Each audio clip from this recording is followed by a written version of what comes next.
Clive! Quick look.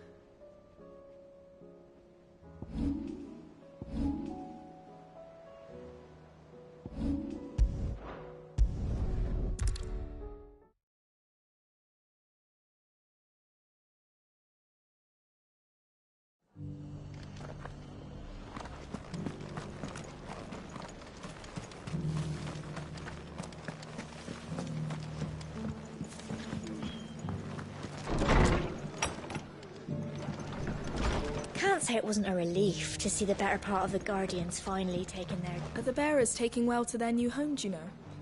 I sometimes worry how they'll manage without me to cook and clean for them.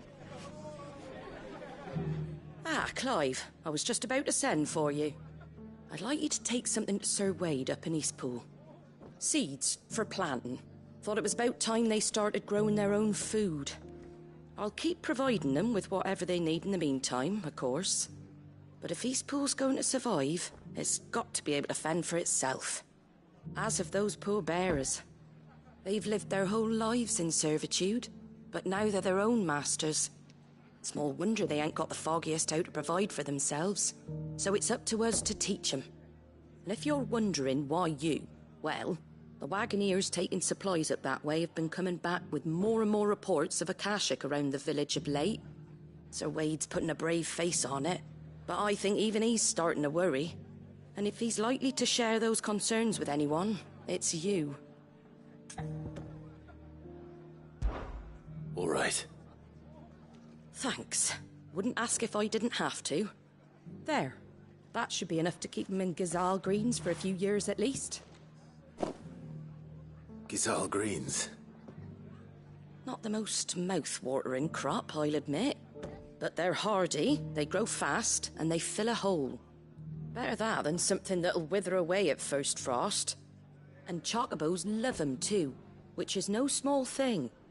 When I say all of us need to pull together to get Eastpool back on its feet, I mean all of us. They ain't exactly succulent, but cook 'em right, and they're just about bearable. I'll take your word for it. Anyway, Sir Wade'll know what to do with them.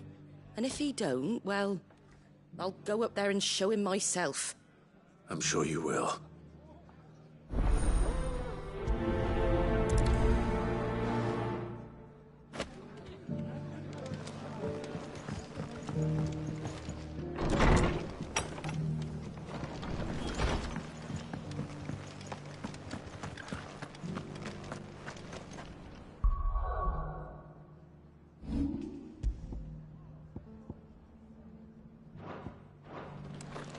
Just because the heavens have gone to rack and ruin, it don't mean we have to.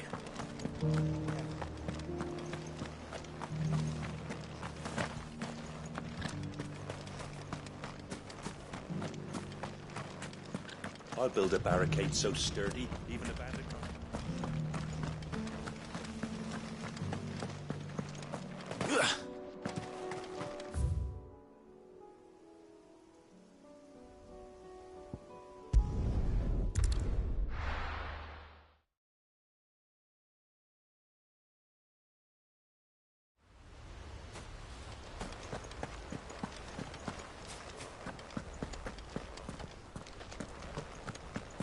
I heard the Guardians saying we're supposed to grow our own...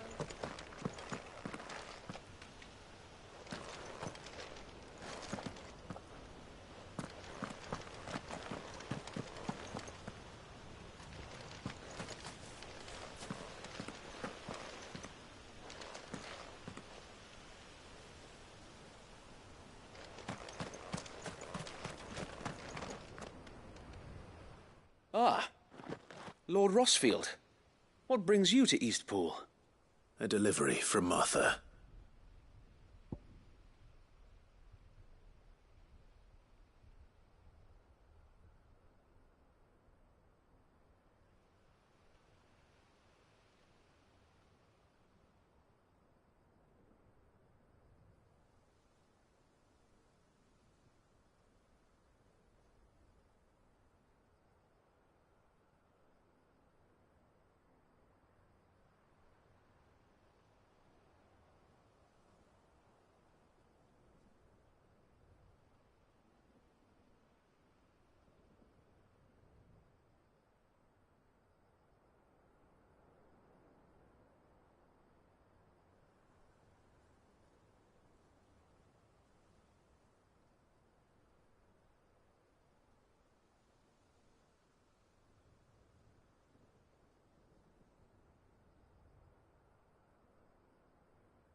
These are Gizal green seeds.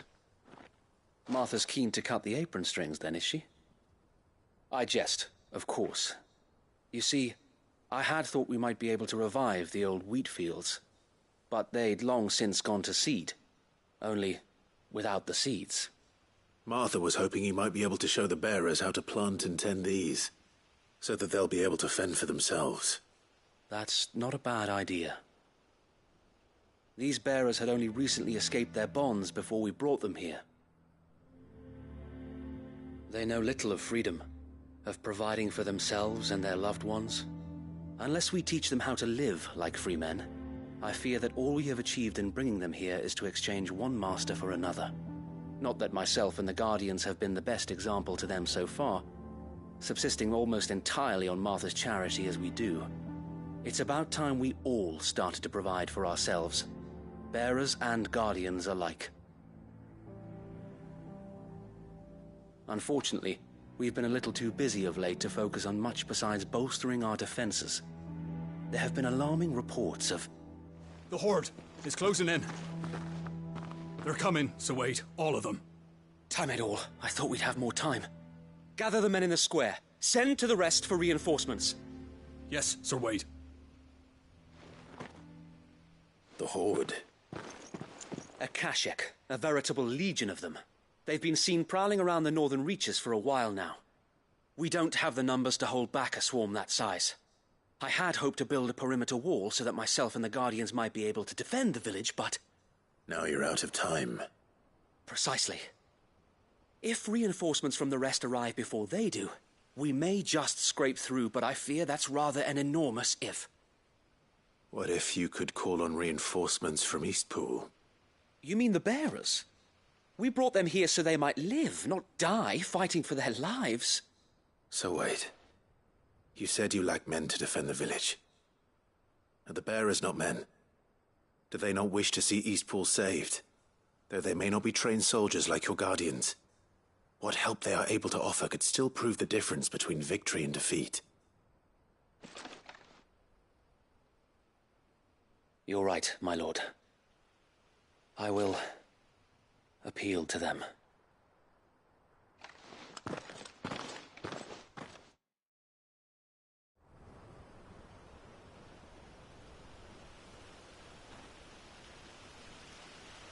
My friends, I humbly beg your aid. We Guardians are few and our enemies many. But I swear we can defeat them with you at our side. You would send us to the slaughter, to serve as bait for those fiends so that you and your men might be spared. And to think we trusted you. Say what you will, a home is not worth dying for. But it is worth fighting for. Sir Wade fights to give you lot a chance. Just like I do. Just like Sid does. We all wanted to give you a home where you could be free. And you got one, didn't you? This place, Eastpool. This is your village. Your home. And if you don't fight to protect what's yours, you'll lose it. You know I'm right. This world wants to take everything from you. Everything. Your homes, your freedom, your very lives. So then, are you going to stand by and let that happen to you? Are you going to accept fate like good little Bran did and die, having never stood up for yourselves? Or will you fight like free men and women?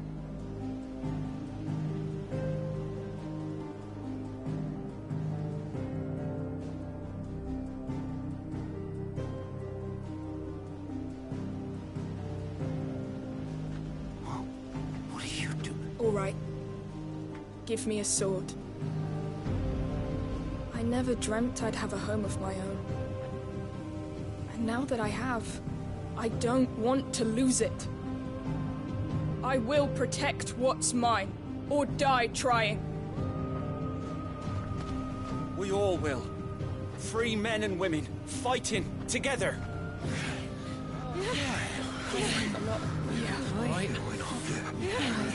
For Eastpool! For Eastpool!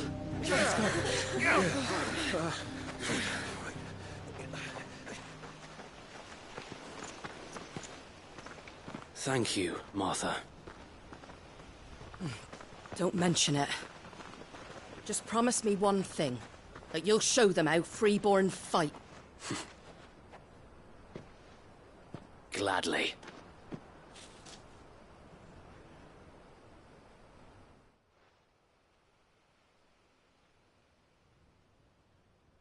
Well, if it was numbers you were lacking, you certainly won't be now.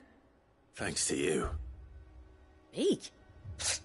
Oh, I just love the sound of my own voice. Lord Rossfield, my lady, we're ready. So what's the plan of action? We'll divide our forces into several small detachments, each made up of guardians, bearers, and guards from the rest. These will position themselves at strategic points around the village. Upon engaging with the Akashic, each detachment will keep the creatures occupied as best they can, steadily retreating all the while. You're going to lure them into the village? I am. We will have neither the time nor the resources to treat the wounded, so injuries must be avoided at all costs. Instead, we will focus purely on defense at first. By coordinating our withdrawal through the use of messengers drawn from among the bearers, we will aim to have the swarm converge at a point of our choosing. With luck, that point will be the village square, the perfect place for our most able warriors to surround them and fall upon them, and for you and I to finish them off. A sound plan, but one that'll require a leader with a cool head and strong nerves to coordinate the retreat. I'd say you have both in abundance, Wade, but you'll be needed. Please, leave the last of the fighting to me. Ha! And let you have all the glory. Sir Wade! They're here! Then you know what you must do. We work together, everyone playing their part, each shielding the other that no man might fall, that Eastpool might live on. For Rosaria! For Rosaria! We've no time to argue, my lord. I'll do as you ask. And I will do as you ask. Suppose we'd better do our bit too then, eh? Right you are, Martha.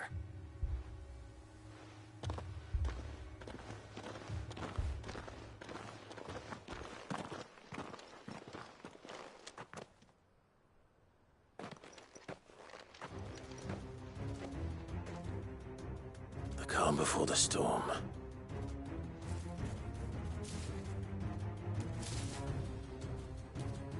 And here it comes.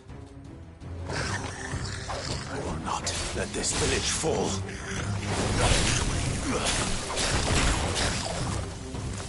Nice try.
Looks like that's the last of them.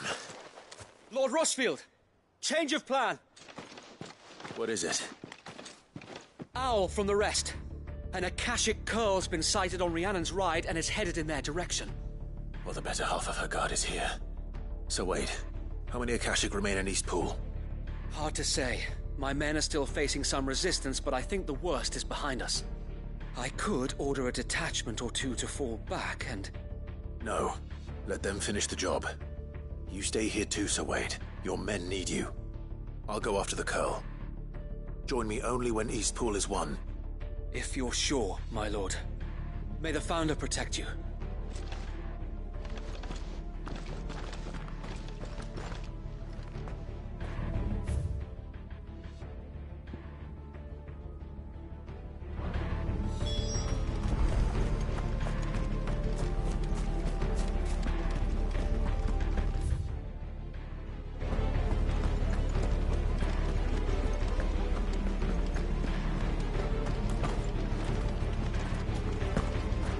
Come to tell me an Akashic curl's heading towards the rest? Get yourself down there. We can handle things here. I might not.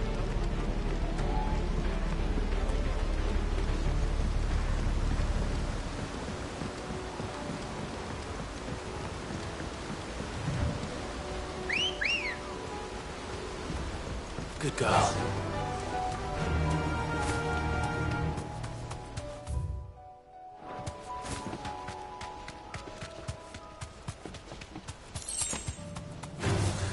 Time to fight.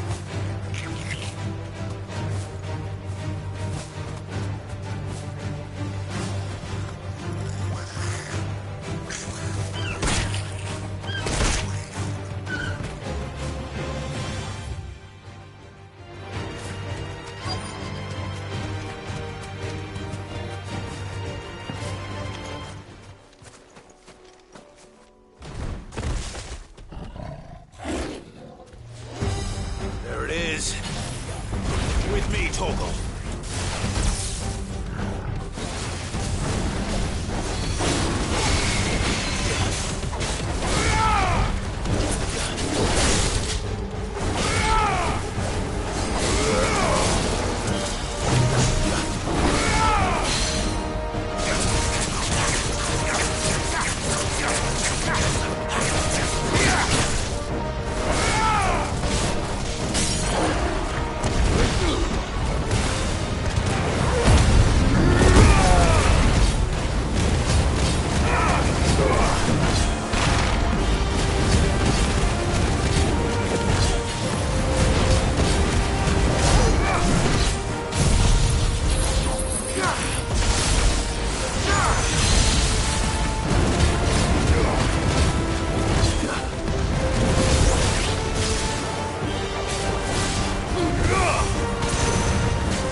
All right. Back to East Pool.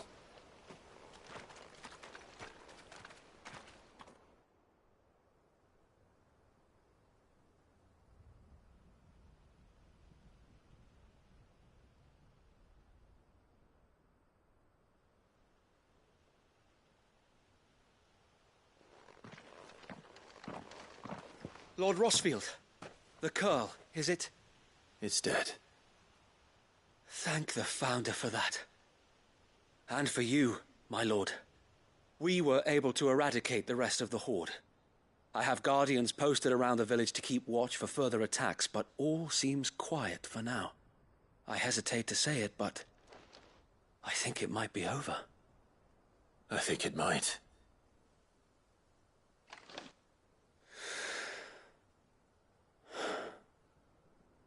We did it. We saved Eastpool. Thank you, my friends. Thank you. No, Sir Wade. It's us who should be thanking you. You brought us together. Showed us what it means to fight for what you hold dear. We never had nothing to call our own before.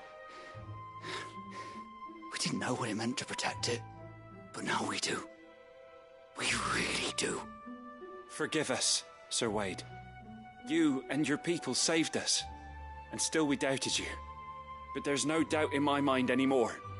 We're free men now, so we have to start acting like it. We have to fight to protect what's ours, to protect Eastpool. And we shall. We all shall. Together. This is our home. And if anyone or anything tries to take it away, they'll have us to answer to. Come on then. Let's get to work. This village isn't gonna rebuild itself.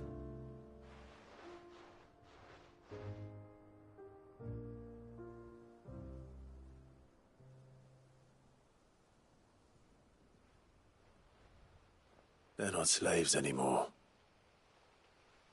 No. They're Rosarians. Your father took pity on the bearer's plight, and I believe if he were still with us today, this is what he would have wanted. I believe you might be right. I shall remain here, my lord, and do what I can to help rebuild the village. After all, this is my home now too. And I could hardly call myself an Eastpoolian if I didn't pull my weight. I think you'll find it's Eastpudlian, Sir Wade. But you should be proud all the same. I'll have to pull my weight too. Can't have the rest getting outclassed. Speaking of which, I ought to be getting back. Can we continue to count on your support, Martha? Of course, and I'd be counting on yours too. Us Rosarians have got to stick together, haven't we? Indeed we have. And Clive, come by the Golden Stables when you get the chance. I ain't paid you for delivering them seeds yet. All right. I will.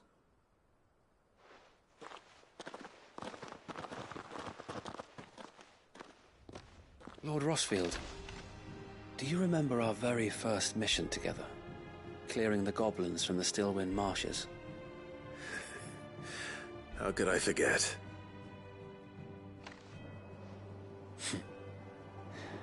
There's one sight that I shall never forget. You, facing off against that giant Morble. Not a trace of fear on your face. Since that day, there have been more than a few times when I felt like giving up. When the odds seemed so stacked in the enemy's favor, I thought I may as well just lay down my sword and surrender. But every time I would think back to the look in your eyes that day and remember what it means to be a shield. Know that whatever trials Eastpool may face, I shall never lose courage. Thanks to you. So Wade, you have always been a true shield. I know that Eastpool, and indeed all of Rosaria, will be safe in your hands. Thank you, my lord. I know the rest of the world will be safe in yours. I'll do my best.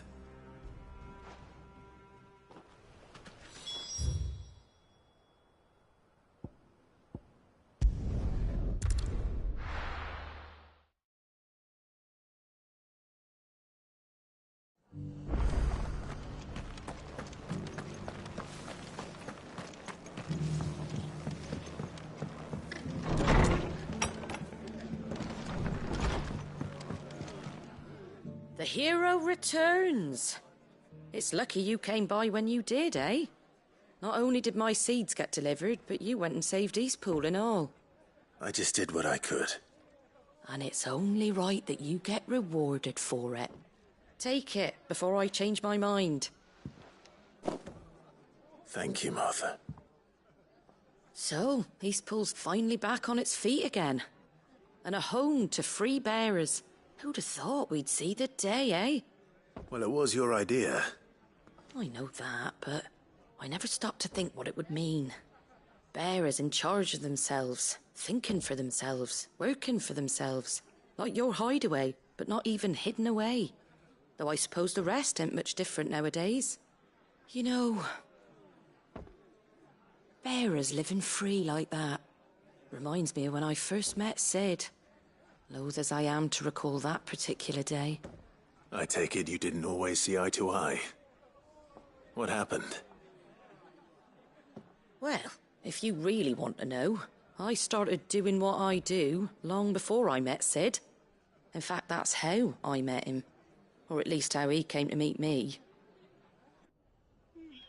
He showed up at the stables one day, asking questions about who'd been buying up bearers. Founder knows what he thought I was doing with them. Running a hunt, poking around in their innards. Something awful, anyway. Me, I thought he was a new constable. Thought the game was up. But somehow we both managed to work out what each other was about. And before I knew it, the cheeky arse was rattling on at me about how I was doing it all wrong. After all my hard work. Told me I was giving them relief, but not freedom. That my bearers were still dying as slaves. Got right under my skin, it did. Told him if he didn't like it, he could bugger off and report me to the garrison. And do you know what he did? He smiled. And then he laughed. And then I did the same. We made a pact that day, that whenever one of us was in need, the other would always be there for him. And you were? Well, we both wanted the same thing. To make life better for bearers. Just like your dad. Do you know I was born right around the time Elwyn became Archduke? Growing up, I saw how he tried to change things. He certainly didn't lack for ambition, that one. Indeed. But the loftier one's ambitions, the harder they are to achieve. Which is why those of us who follow in their footsteps need to finish what people like Sid and my father started. Suppose you're right, aye. And if we don't manage it, there's always them who come after us. Good thing we've got a few half-decent sorts waiting in the wings, eh? It's almost enough to give you a little bit of hope. Just a little. Anyway, enough nattering. Better get back to work. Let's see about making everyone some dinner, shall we? The least the folks who saved Eastpool deserve is a hot meal. And you and me ain't gonna save the world on an empty stomach neither. That sounds like a wonderful idea.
Why, your stories... I got peppers to numb your tongue up. There were ghosts at the gates, not days.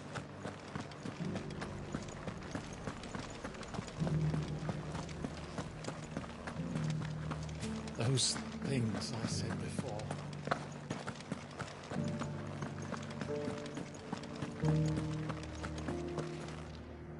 Oh, Clive. What am I to do? My wards and I may soon be without a home. What's happened? The High Cardinal has descended from his lofty throne and taken up residence here in Northreach. The High Cardinal? Leader of the Council of Elders, second only to his Radiance at the head of the Imperial government. Not that any of those things still exist.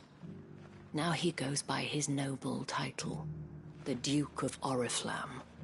And what does he want with Northreach?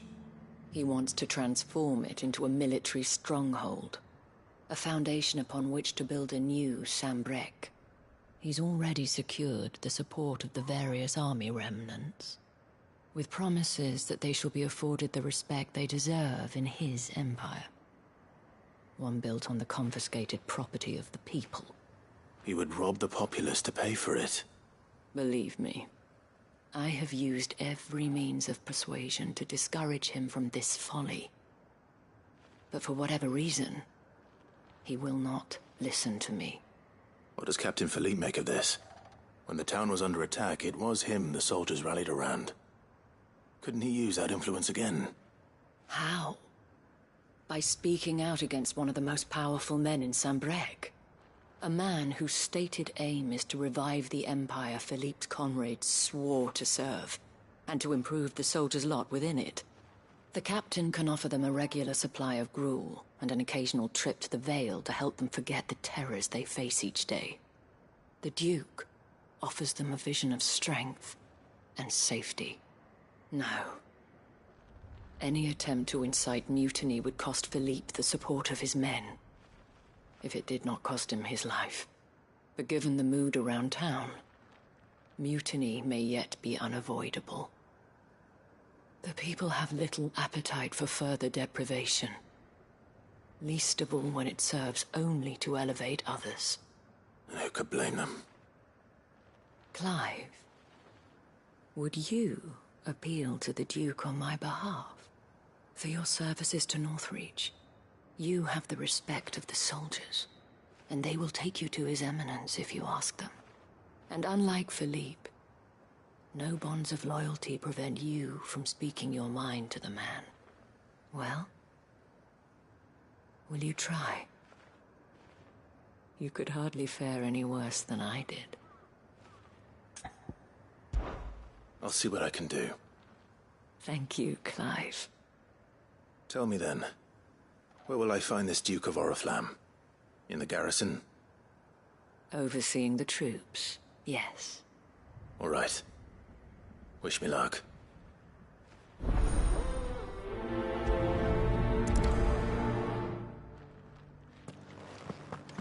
I may have met this Duke before, at the Remembrance Ceremony.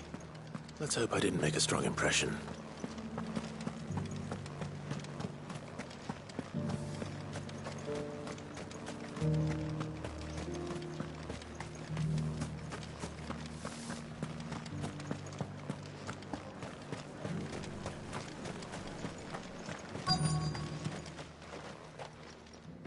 Halt!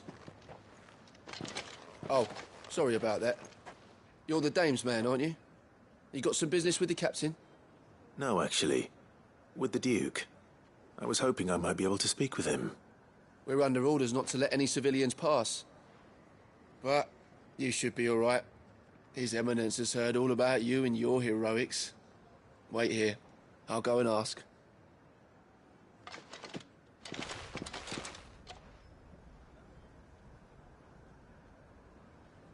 So, you are the sellsword who lent his aid to the garrison.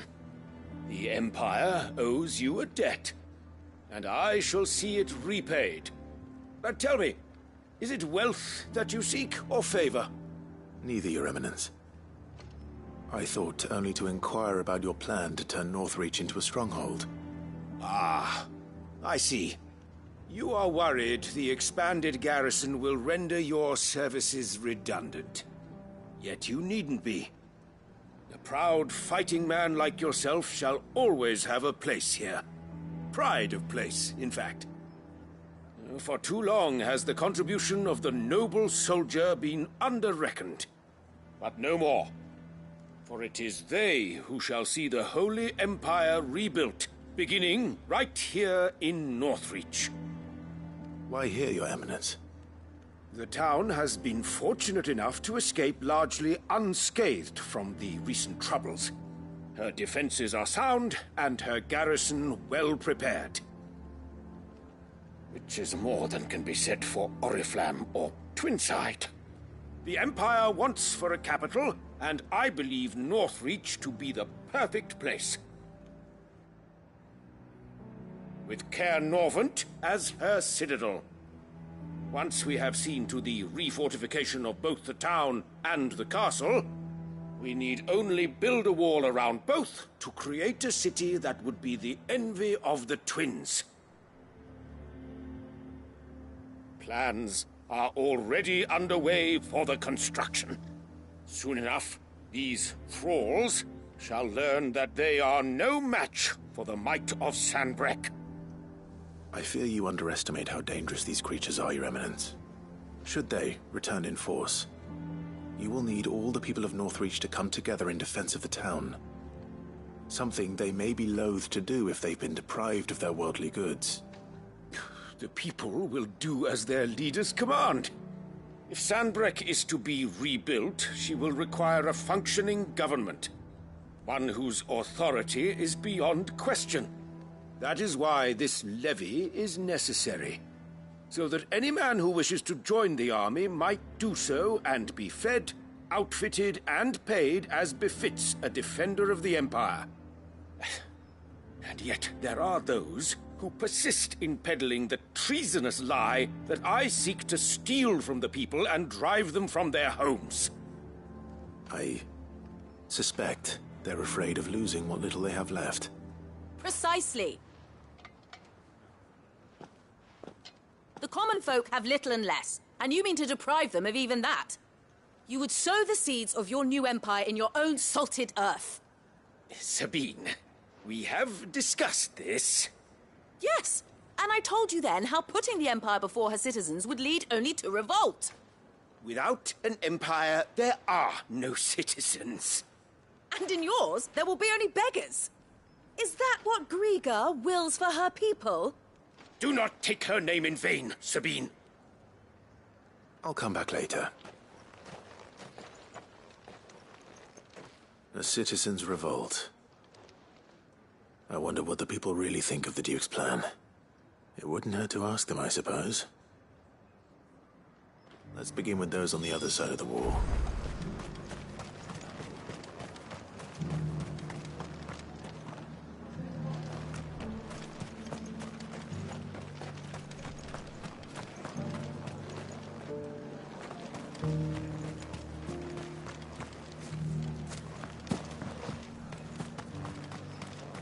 Oh, as long as you remain, the veil will cease.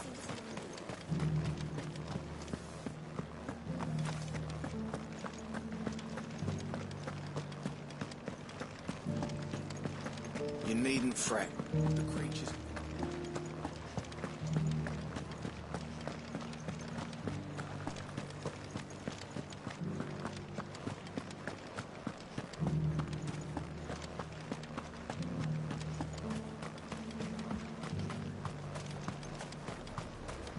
Why, your stall is... I've been hearing a lot of talk about a certain Duke.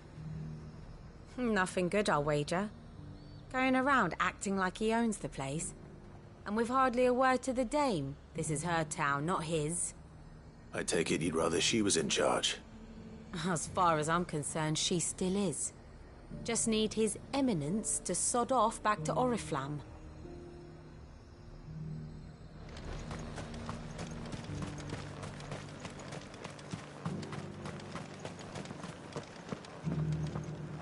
All right there. What is it you're after, sir? Just your opinion, actually. I wondered what you thought of the Duke of Oriflamme. Oh, him. Not much. None of us traders do. It's thanks to nobles like him that we had to set up shop this side of the wall in the first place. Couldn't have the rabble getting any closer to the holy capital, could they? And now he's trying to drive us out completely, threatening to take everything we got from us if we don't clear off. If the dame said she wanted him run out of town, I'd be straight through that checkpoint, tar bucket in hand.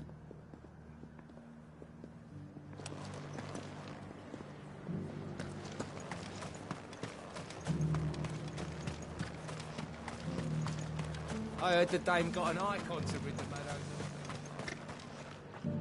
of. A question, if you don't mind. What do you think of the Duke of Oriflamme? Don't get me started. You build a life for yourself somewhere, earning for some noble to turn up and tell you you've got to hand it all over to him. If he thinks his name and his chains give him the right to empty our purses, he's in for a rude awakening. We'll do whatever it takes to keep what's ours.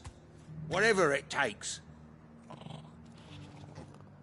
Well, the people seem united enough. What about the soldiers?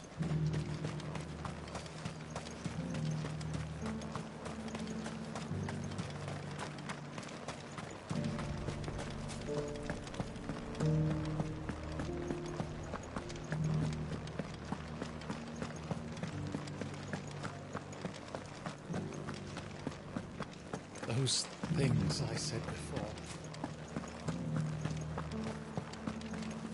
Excuse me, do you have a moment?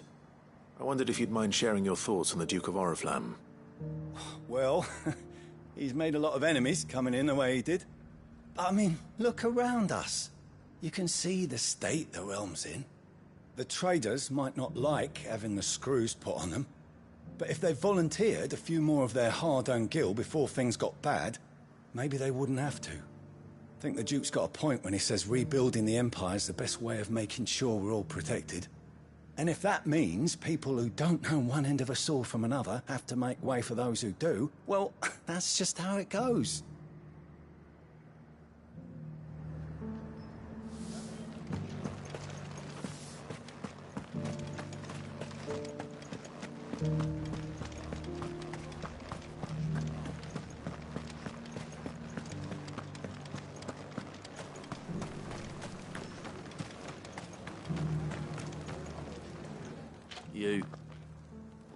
You're the one who was talking to His Eminence. On the Dame's behalf, yes. I was trying to persuade him not to take the people's goodwill for granted, but it seems my words fell on deaf ears. What do you think of his plans? I'm a soldier, mate. He tells me what to do, not the other way round. Listen, I've got nothing but respect for the Dame, but I've got a family to look after. That's where my loyalties lie, not with the town or the Empire, but with my wife and children. If the Duke can get us the men and the equipment we need to fight off those blue-skinned bastards, I don't care how he does it. I left everything. As long as you remain, the veil is...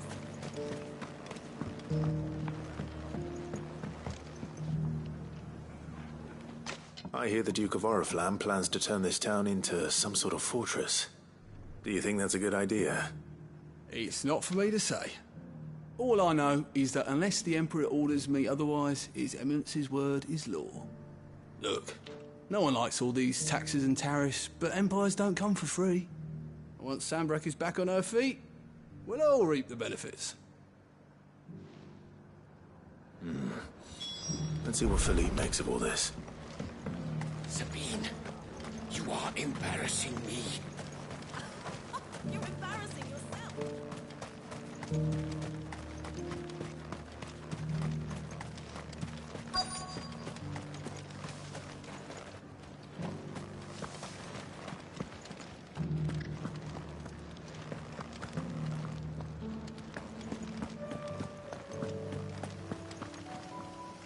Captain, do you have a moment? For you? Certainly. Clive, wasn't it? Thank you for last time. How can I help you? I wanted to ask you about the Duke of Oriflamme. Do you intend to go along with his plan? But to tell you the truth, I'm in two minds. It's my sworn duty as a captain of the Imperial Army to obey his orders. But I can't say I agree with him. Philippe, I remember you saying that you became a soldier to protect the people you loved. The Dame included. That's right. I did. Well, she doesn't agree with the Duke's orders either. She thinks they could tear Northreach apart.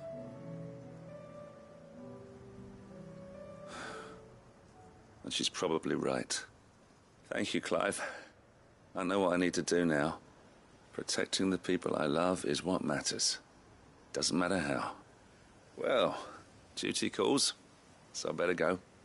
Thanks again.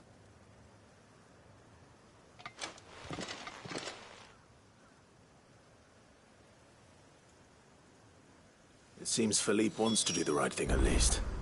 I expect Isabel will be pleased to hear that, if nothing else.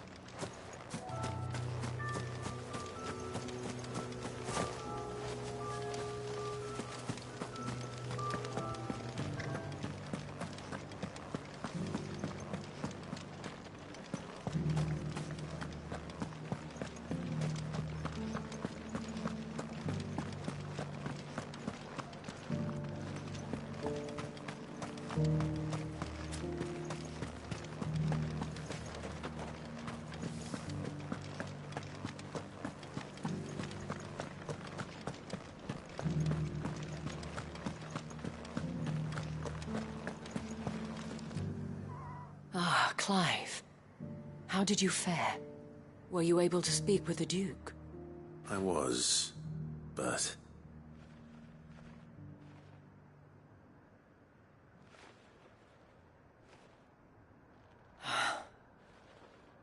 So Northreach is to be a fortress after all. Well, it will certainly help to hold back the thralls. There's no denying that. Though I doubt it will come as much consolation to the townspeople whose worldly goods are confiscated to pay for it. They deserve to be heard, Clive. To have a say in this new empire the Duke means to build. Sadly, His Eminence values their obedience more than their opinions, and hopes to reassert the authority of the state. I fear he sees the people as mere pawns on his chessboard to be sacrificed for the greater good. Needless to say, they themselves are of a different opinion, and would rather their destinies were in your hands. The soldiers, meanwhile, are content to follow their orders. And not just because of the Duke's rank, but because of his vision. I thought as much. Had I sworn to protect Sambrek, I dare say I too would want nothing more than to see it rise from the ashes. Thank you for trying. But the battle is lost. I don't know about that. What happened to your uniform? I handed it in, along with my resignation.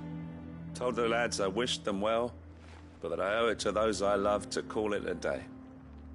But why? Because I realized what really matters to me. Not following some nobleman's orders for the sake of it, but protecting what I care about. Protecting Northreach. I honestly don't know when those monsters will return, but I'm certain they're not finished with us yet. And when they do come back, we need to be ready for them. We need to stand together, all of us. And with you to lead us, milady, I reckon we can do it. It was you who finally convinced me, Clive.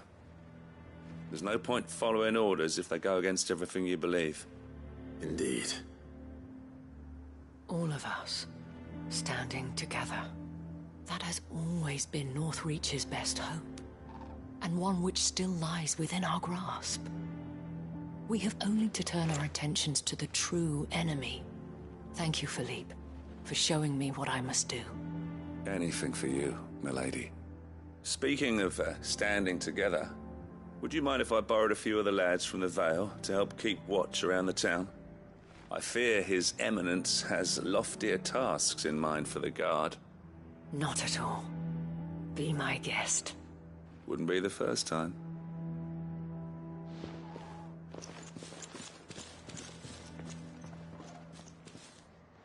There may be hope for Northreach yet.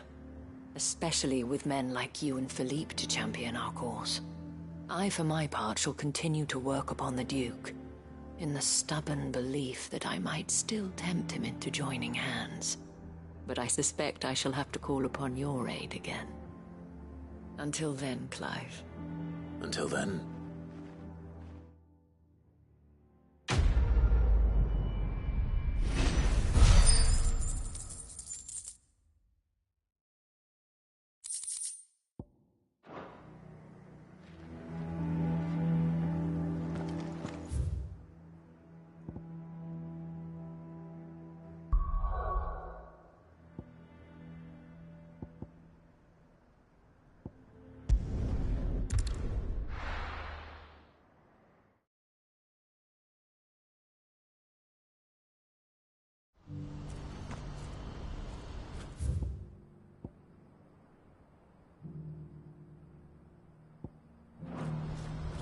What's happened?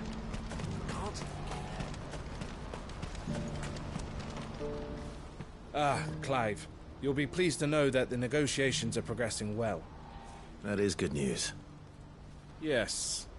Our comrade in Randala has just sent word that the contract should be signed very soon. But I still have much and more to prepare. It's a huge undertaking moving this many bearers at once. You couldn't do me a quick favor, could you?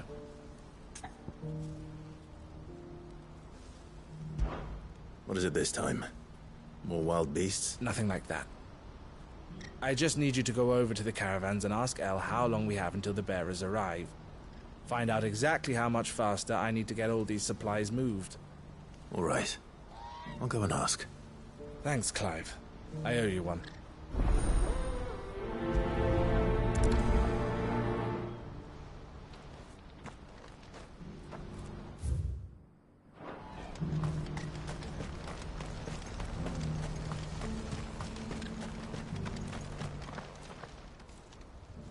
Don't blame yourself, El. This is their fault, not yours. I know, but... No buts about it, all right?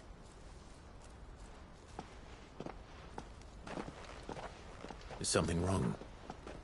Vonnie came to give me a message from our intermediary. The talks with the Republican army have fallen through. They've reached an agreement with the Silver Peak Consortium instead. Though prices have fallen of late, we deliberately offered above the going rate to try and deter other bidders. But the Consortium offered double what we did, and the army jumped at the chance.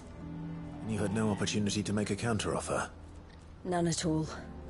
And we were so close. El? What's happened? I saw Vonnie leaving. She didn't look happy. And with good reason.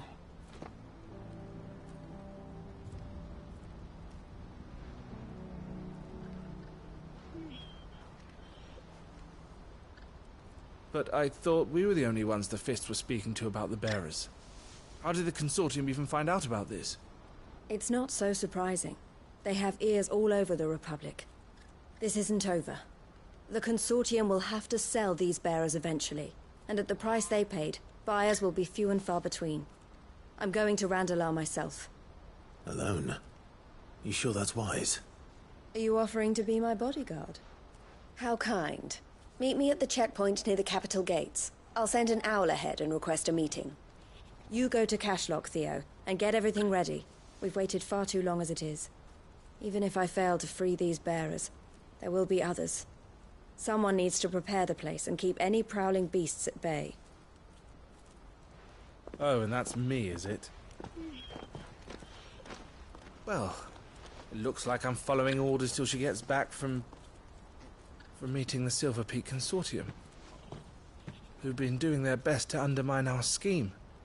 She'll never join them after this, surely. No, she said it herself. She still has plans for Cashlock, even if this one falls through. She means to stay with us, then. I can't say I'm not happy to hear it, but... is this what she really wants? You have to trust her. You're right. It's what she wants now. And if Elle's off fighting for the cause, I should do my part too. So I bid you farewell and safe travels, my friend. I'll gather my men and leave for Cashlock. We'll make sure the place is well stocked and defended. You go to Randalar and see if you can stop my sister biting the Consortium's heads off. If she won't consider her prospects, someone has to. I'll do my best.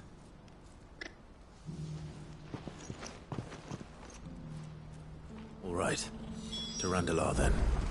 I'd better not keep Eloise waiting.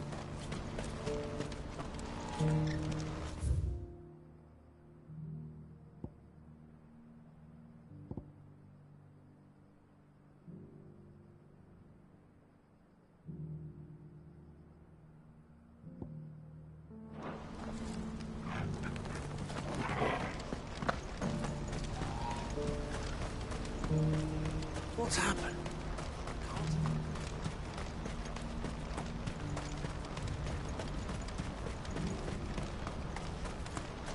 What I wouldn't give for a... Looks like this is the end of the road. When are they gonna let us through?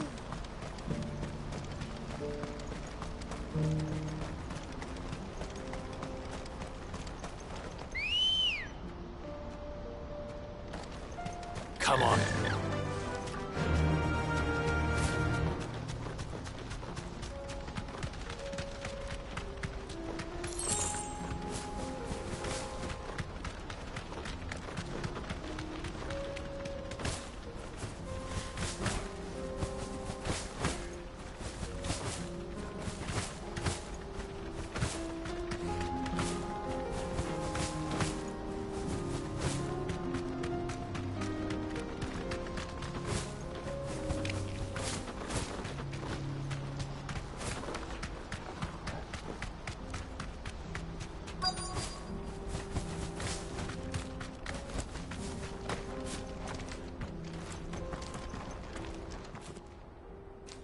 I hope I didn't keep you waiting. Did you arrange to speak with the consortium? Here they are now. You wish to consult with me? I did. It's about the bearers you recently purchased from the Fist. We had all but finished making arrangements to buy them ourselves, and then you stepped into the fray. You misunderstand. The consortium had an interest in purchasing them from the very first. It was only our regard for you that kept us from bidding. But your hesitancy in accepting our offer to you suggested that the regard was not mutual. And so we resumed our business. I did not hesitate. I am simply not inclined to make such decisions without first giving them due consideration. But what is done is done. Come then. How much do you want for them? Alas, you are too late yet again. We rarely take on such unconventional merchandise without a purchaser in mind. The bearers belong to him now. Who is your buyer? A trader from across the water. A most demanding fellow, if it's any consolation. He insisted the bearers be fed, dressed, even given their own bunks for the voyage over. That's what you get when you deal with continental types. I wouldn't know. Oh yes, the culture on the continent is quite different to ours. They pay good money for bearers not fit for the knacker's yard, and treat them like kings. But as long as they pay... That does sound unusual. No matter then. If they've already left our shores, there's little that can be done. Allow me to withdraw my interest. And with it, my interest in joining your organization. My associates will be sorry to hear that.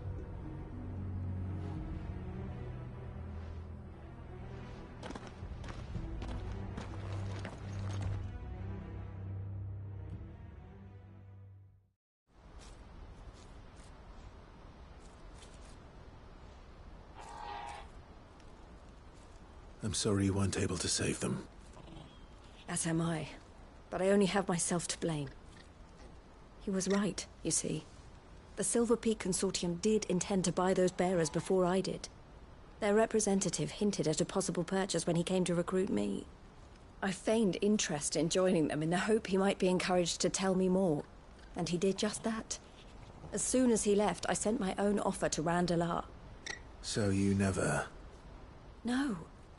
I entertained the Consortium's proposal solely so I could learn more about those bearers. But I was a fool to think they wouldn't find out. I knew exactly who I was dealing with. You tried. I did. And if what he said was true, the bearers are to be well treated. Which is something, at least. But they deserved more. I wanted so badly to see them freed. Eloise! Eloise! Word from Cashlock. The village is under attack.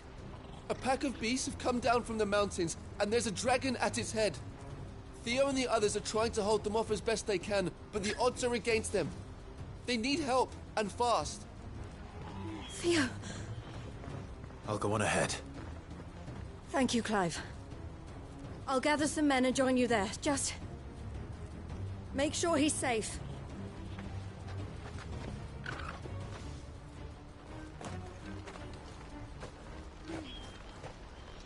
Hold on, Theo.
Where's Theodore?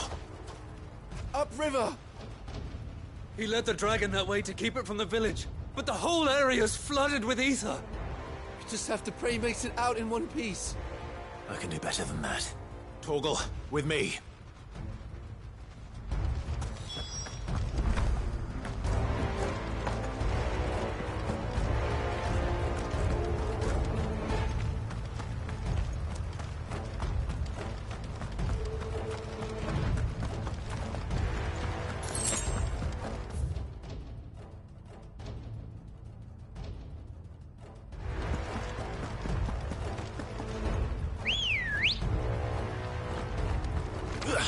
Let's go.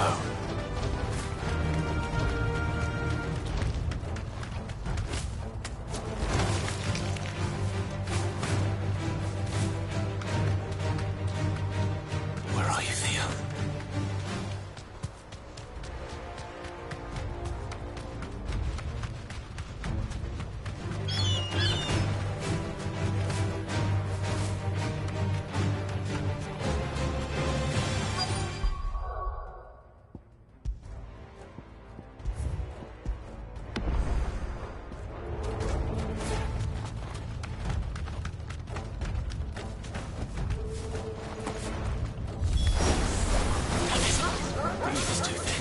These creatures have already turned.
I can't waste any more time.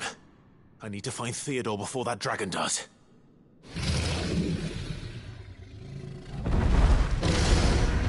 Looks like it's found me. This thing's turned as well. This isn't going to be easy.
Clive. Theodore, you had me worried for...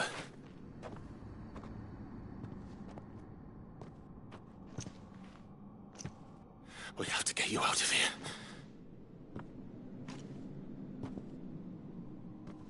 I think it might be a little too late for that.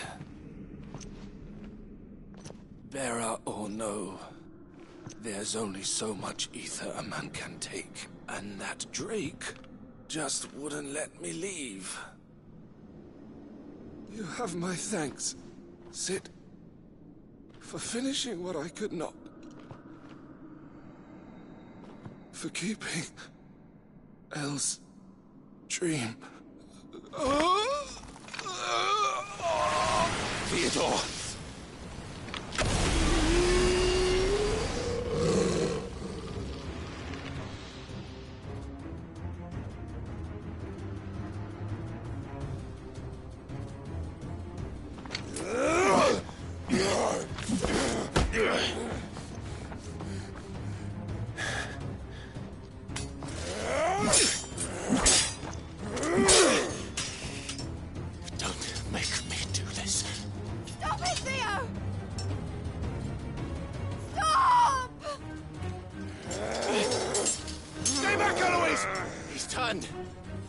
So will you!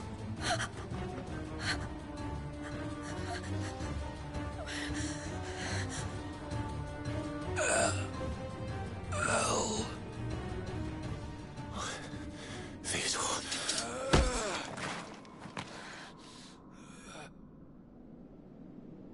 Take care of my sister. Theodore, wait. Goodbye, Elle.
Thank you, Clive. I think I'll be all right now. That was true bravery he showed. Leading the dragon away from the village like that. His first instinct was always to protect people. To put others' well-being before his own. And now he's gone. Because I sent him to that place, against his will. It wasn't against his will. He was ready to do whatever it took to show you he could stand on his own. So that you would finally be free to live your own life. To live my own life? He never could come to terms with the choice I made. What exactly happened? You once told me Theo was the first bearer you ever helped.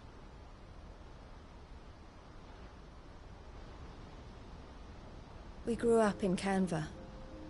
We were born to one of the great trading houses.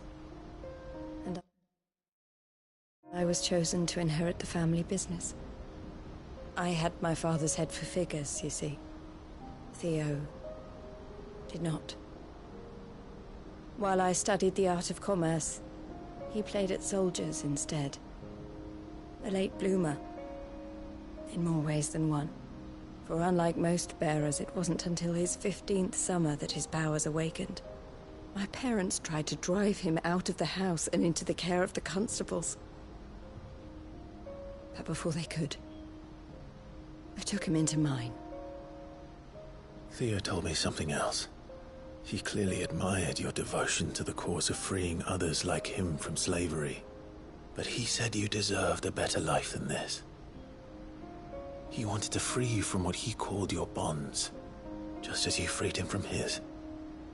I would be lying if I said I had not wondered from time to time how much easier my life might have been if I had allowed Theo to be taken and devoted myself to the family business instead.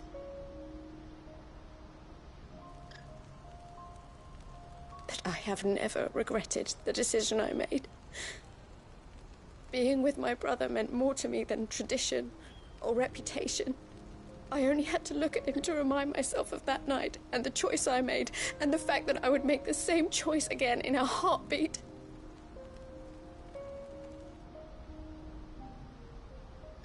He was never a burden. How could he even think that? If anything, I was the one who weighed him down. You weren't, Eloise. He said it himself, that he had always been grateful to you for saving him, and that he wanted to repay you by letting you live the life you were denied. Neither you nor Theo weighed each other down. You loved one another. You did whatever was necessary to continue living your lives together, and you always would have. You're right. All I ever wanted, all I ever did, it was so we could be together. Oh, Theo, why did you have to...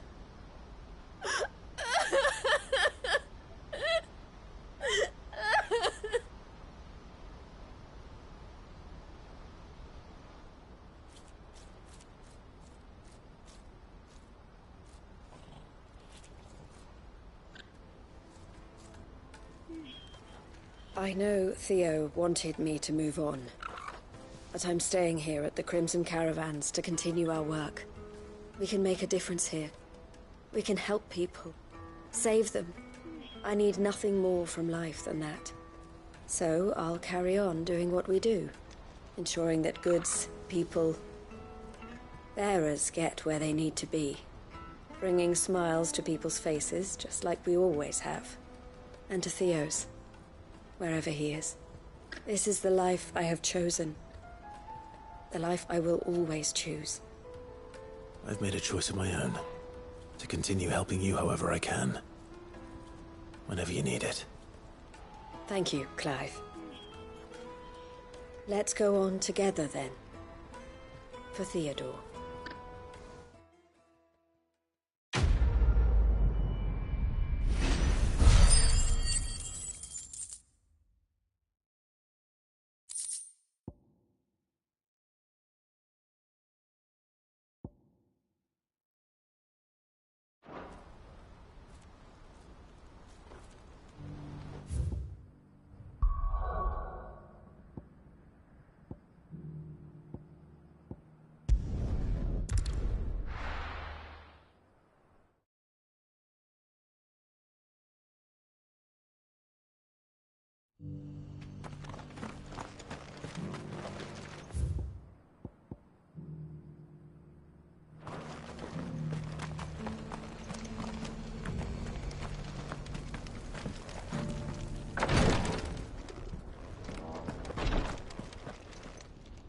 Lord Rosfield, is there aught the Undying might assist you with this day?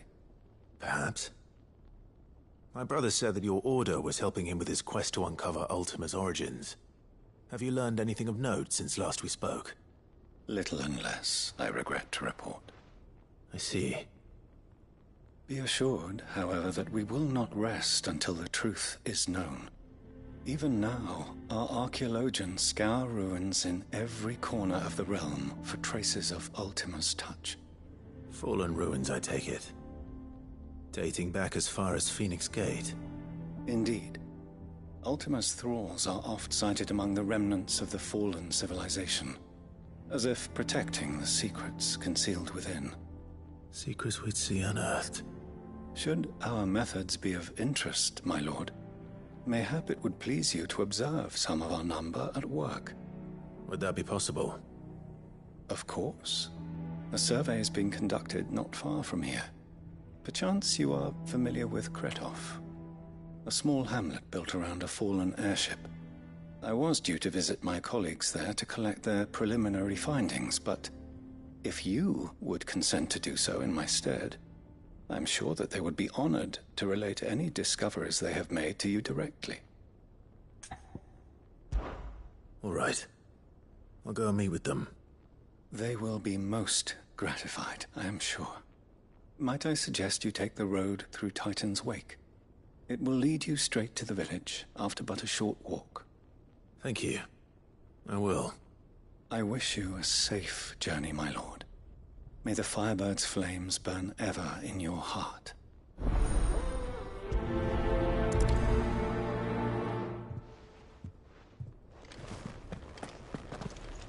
A village built around an airship.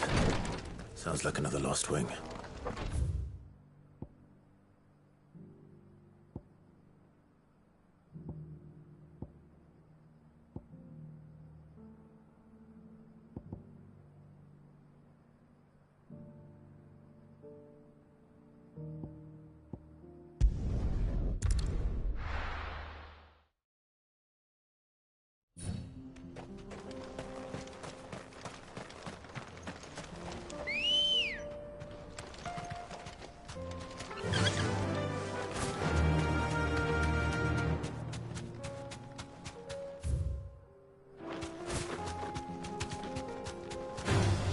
Time to fight.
Safe.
Oh no.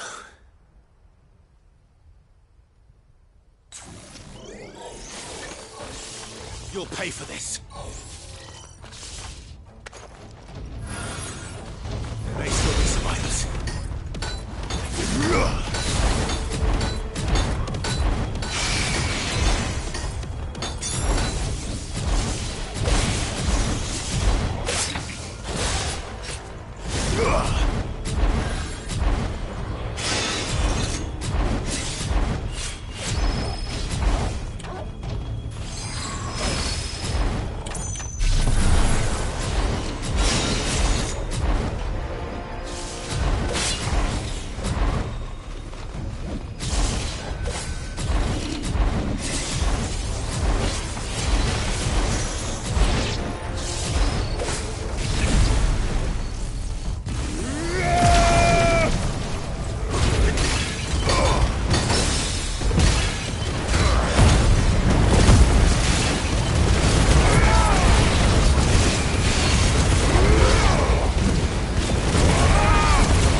Say it's their leader.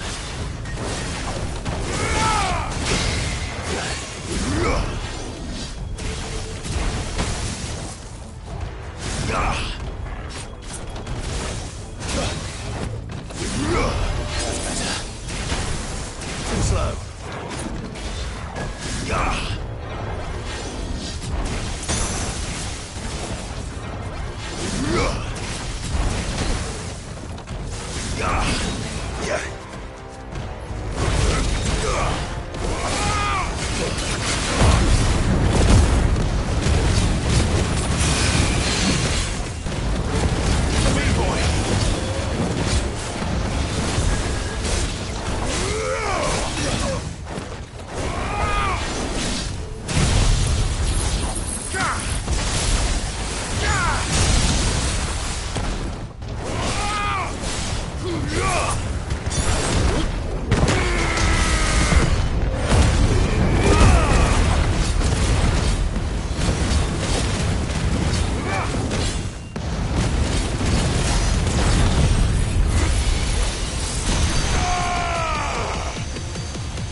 Should have stayed in the path.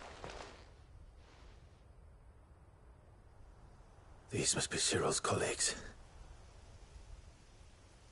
You have our thanks, stranger. Who are you? Ah, forgive me, my lord. I did not recognize you. You are Lord Rosfield, are you not?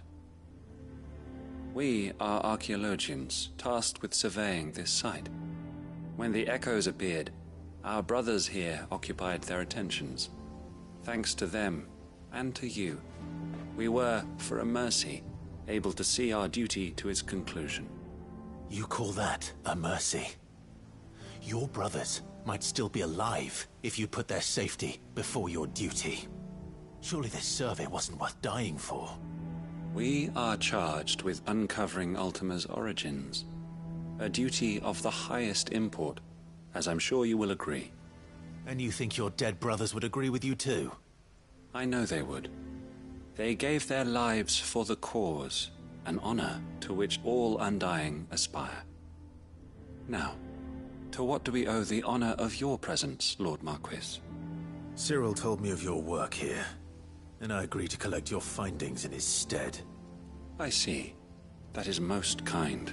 Pray, take them then, with our humble thanks. May the Firebird's flame burn ever in your heart, as it does in ours.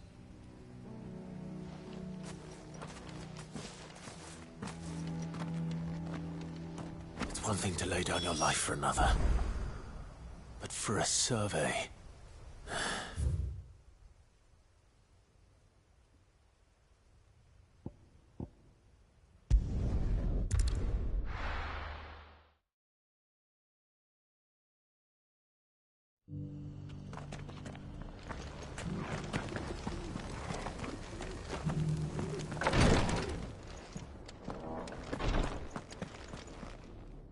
Ah, you are returned, my lord. I collected your colleagues' preliminary findings. Here, take them.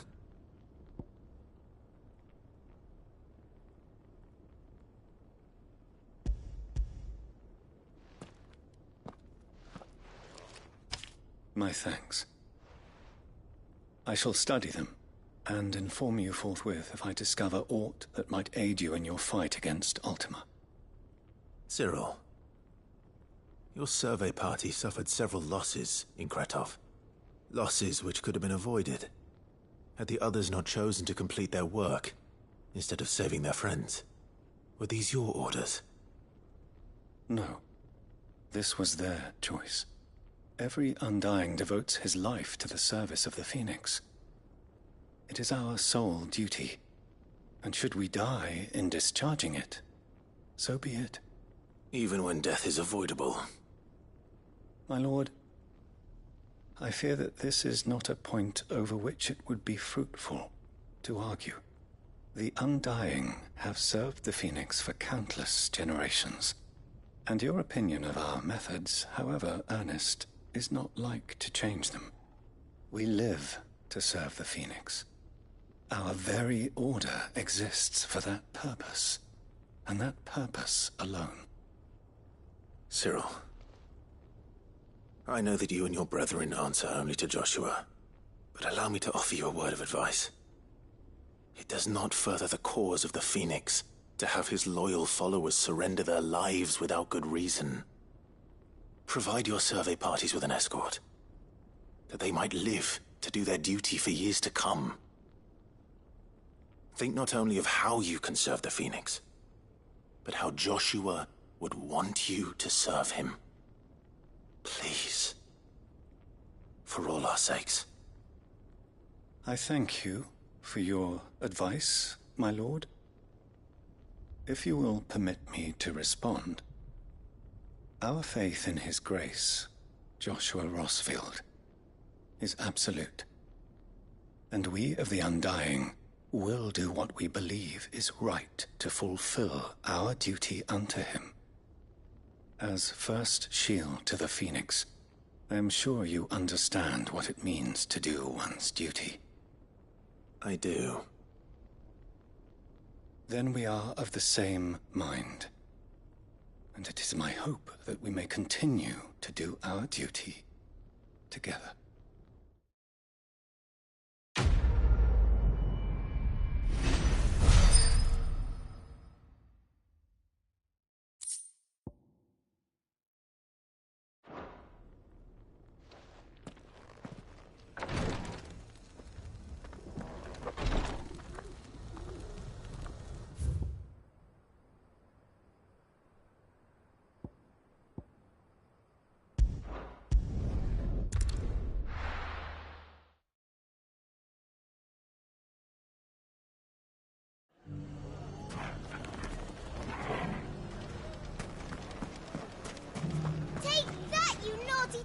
Clive! To what do I owe the pleasure? I just wanted to see how the town's been faring since you brought everyone together. Since we brought everyone together, all is absolutely wonderful. Conrad and Natalie's hands remain safely away from each other's throats and firmly at the helm. Our stores are full, and the bandits still too disorganized to raid them. Just as the good Lady Jane and Lord Underhill intended. Are you a lord? Lubor's going to be one too. They're going to make him the Lord of Dalamil, because of how he stopped all the grown-ups from fighting. It's the mayor of Dalamil, dear child, and the vote hasn't taken place just yet. But if the people wish me to lead them, I shall. And my first act will be to build a school so that menaces like you two learn not to interrupt your elders. Speaking of menaces, there may be a rather worrying one just over the horizon. May there indeed. I'm afraid the example Conrad and Natalie set in putting aside their differences and presenting a united front might have caught the bandits' attention. And they might have elected to take a similar approach. They have formed what one could call a League of Outlaws, and they grow more organized by the day. But we'll fight them all off just like last time, no matter how many of them there are. Won't we, Lubor? Of course we will. If we continue to work together, we can overcome any challenge we choose to face. The longer we avoid facing this one, the more difficult it will be, until the only way to overcome it might be to run for the hills. Our best hope is to nip these efforts at organization in the bud, by finding those ne'er-do-wells who have yet to join the cause, and ensuring that they never do. Perhaps a certain Lord Underhill might be willing to lend us his aid once more?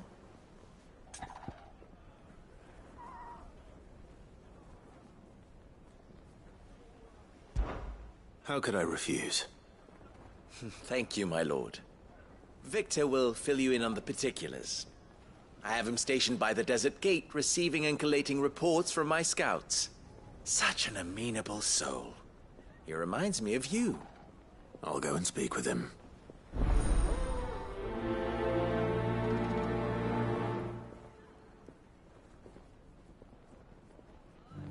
What's the difference between a lord and a mayor? That's easy. One of them swings a sword, the other forges them.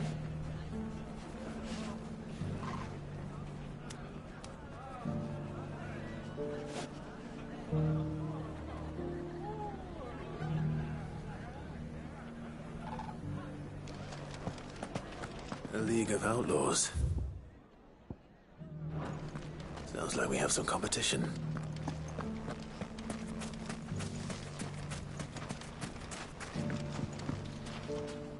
Still in Dalamil, Victor? Ah, Sid. I thought you'd have returned to Cosnis by now. I did. Then I came back. I've developed something of a fondness for the place. And having worked so hard to see it saved from one fate, it would seem remiss to abandon it to another. A sentiment Master Lubor certainly isn't shy about exploiting. Hence my doing his bidding yet again. You're not the only one. What does he want you to do? He asked for my aid in putting down the bandits. And he said that you might be able to help me find them. Then you've come at just the right time. I was on my way to speak with Conrad about how to organize our forces. There are more camps in the vicinity than we can safely strike at once. But we must strike together, and we must strike soon at as many camps as we can. We can't give this league of theirs time to rally its forces. All right. Which camp shall I take? There's one upriver. Just out there, across the dunes. Leave it with me.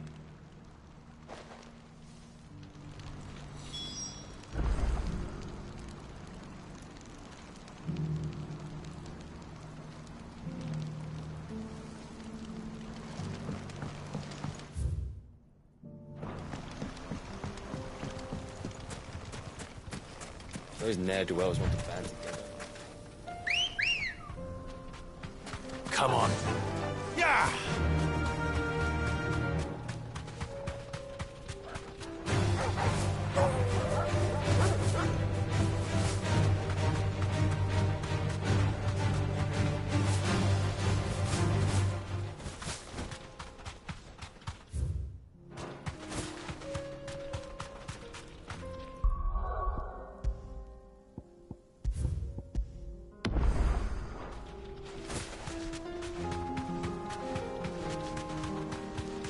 That must be the camp Victor mentioned. Come on then, Toggle.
Straight home now.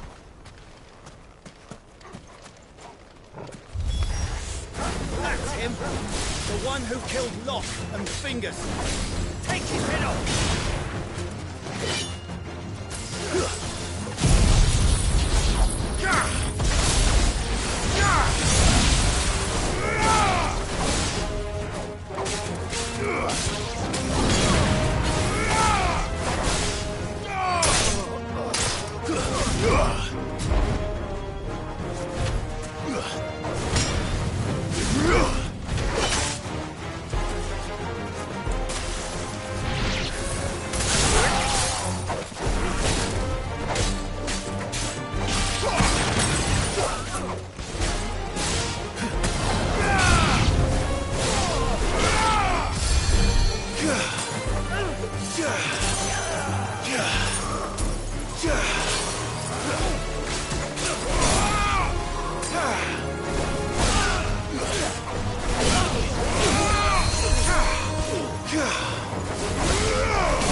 I'd better let Victor know.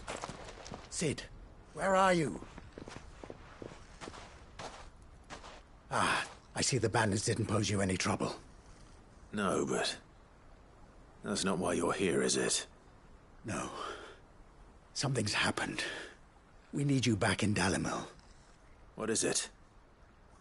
The whole town's in uproar. They're saying that Lubor is a bearer. What? Seems that one of our parties wasn't as thorough as they should have been. They let one of the bandits escape, and his escape route took him right through Dalimil. Some of the children spotted him, and he was about to silence them. And when Lubor felled him with a bolt of magic, and without a crystal. But that's not possible. It is, if he's a bearer and has been hiding it all these years, which is what people are saying. If he has, well, I wouldn't blame him. No man is branded by choice. Still, all those people see is a man who's lied to them all his life. One who was made a leader of himself when the world believed he should have been a slave. Fuck. I don't know where we go from here, but I know one thing. Lubor needs all the friends he can get right now. You're right.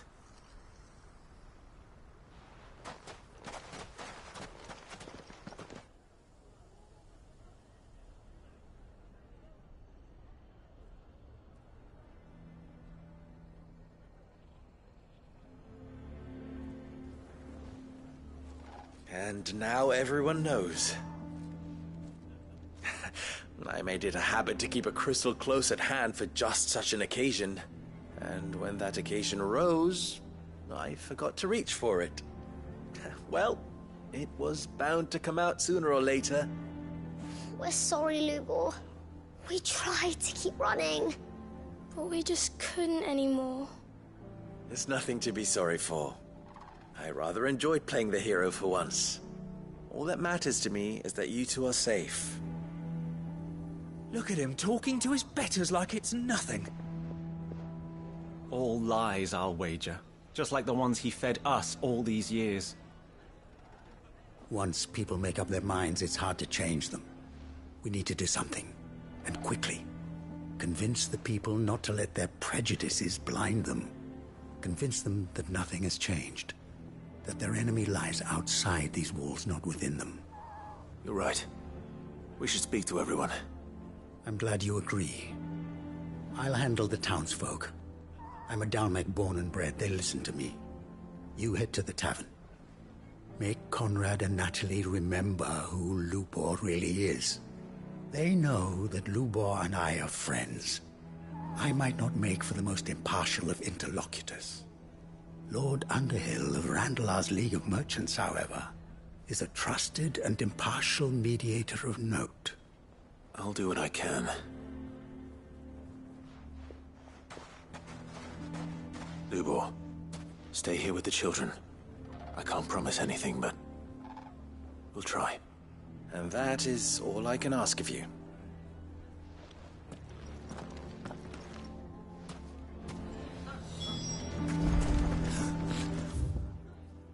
Why are you taking the bearer's side? Why do they always have to make such a... He knew all along that he...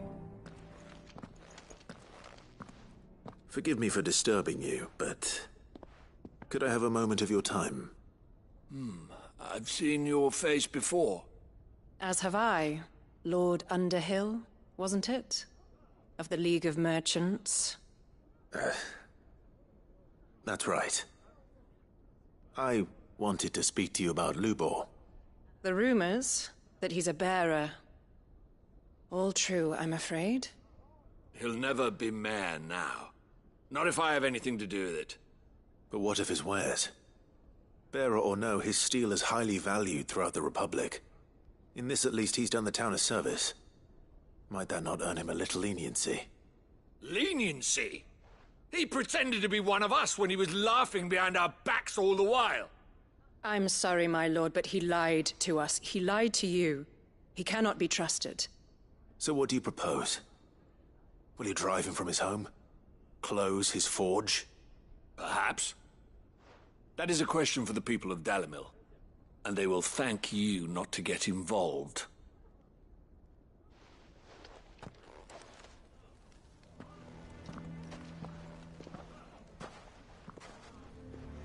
townsfolk have made their minds up. There was nothing I could do. Nor I. Conrad and Natalie refused to consider anything but their own wounded pride. You never know. Once their anger is cooled, they might see things differently. For now, we should report back to Lubor. All right.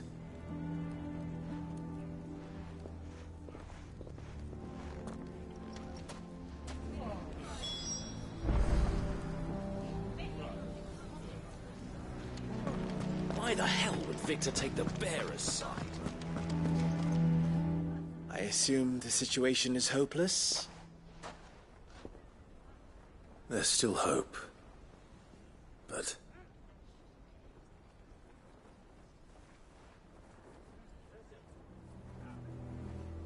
But perhaps not in this lifetime, I think it's fair to say. You mustn't think like that, Lubor. Give them time. They'll come around. We'll talk some sense into them in the end, you'll see. No, you won't. And your efforts would be better spent elsewhere. But Lubor... Rosina would often tell me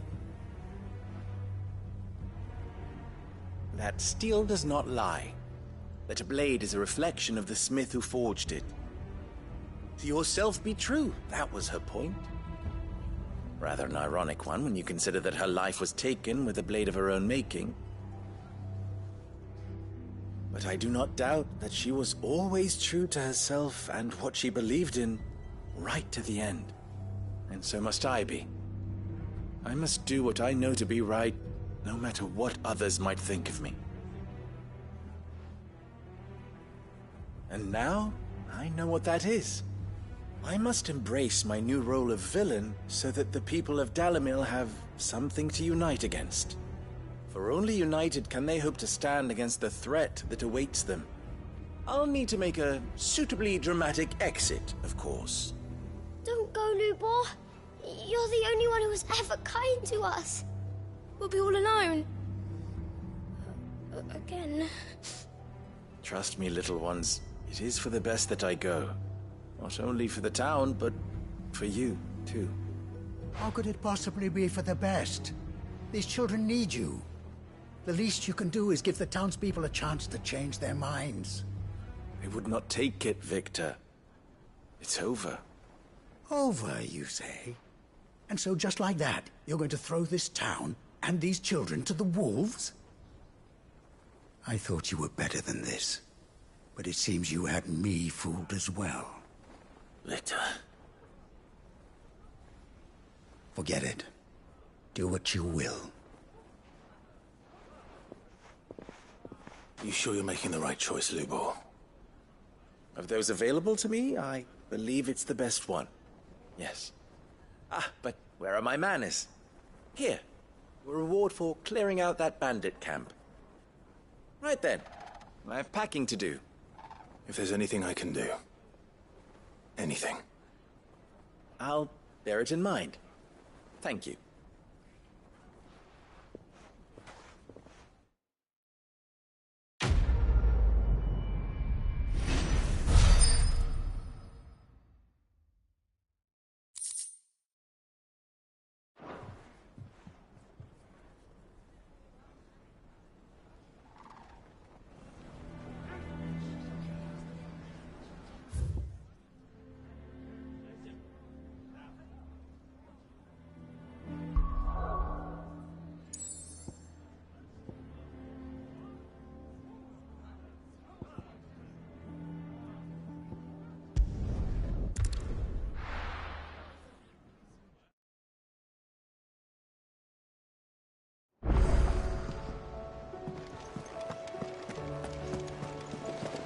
Covered in nicks and lumps.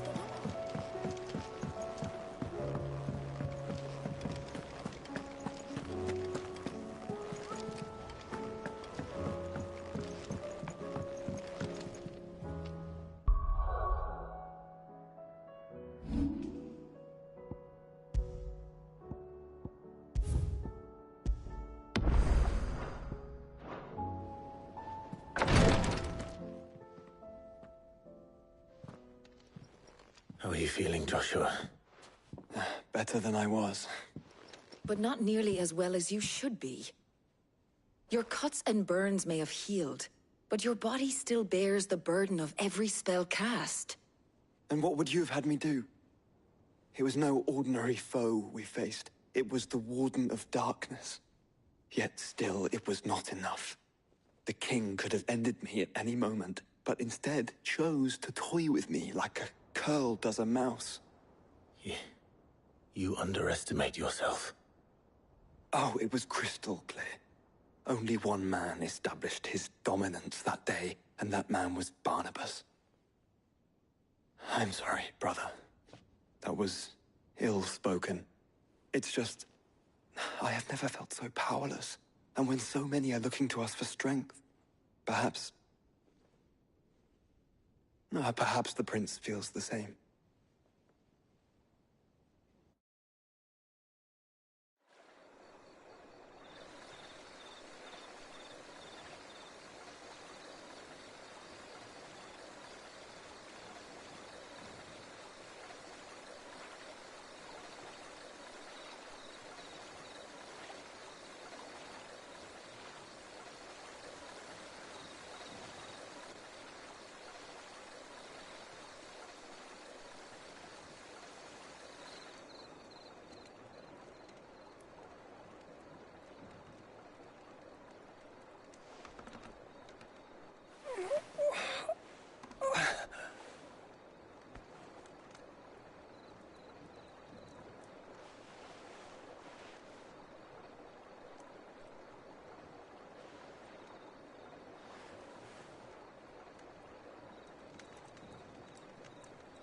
What is this place?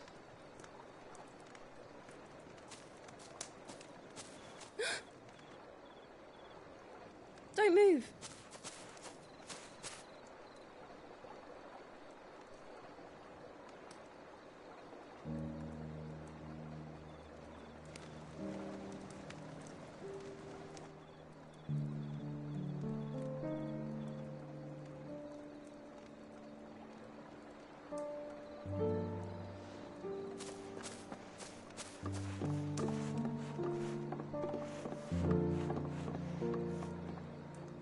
Here, it's fresh from the well.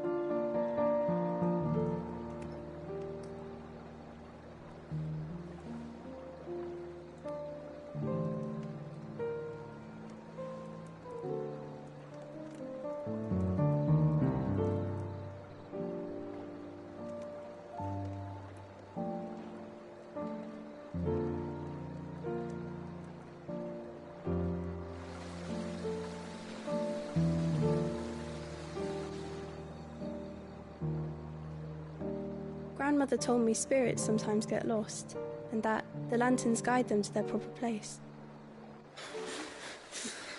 I set one on the river for her when she passed away.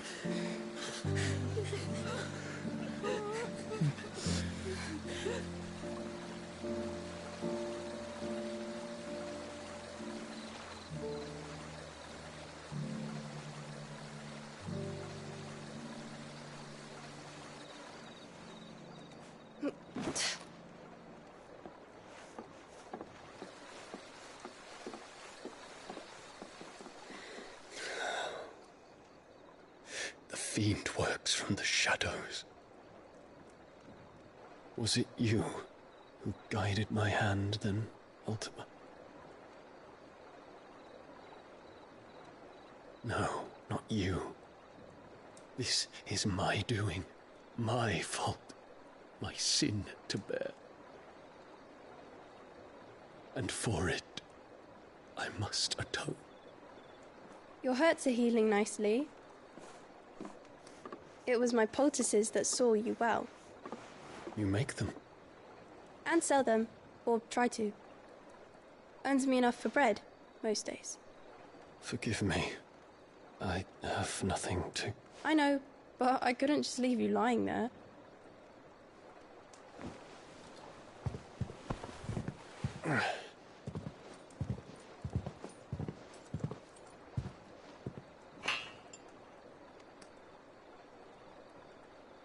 You're going then? Of course. I'm healed. Thanks to you and your poultices. Will you promise to come back and visit?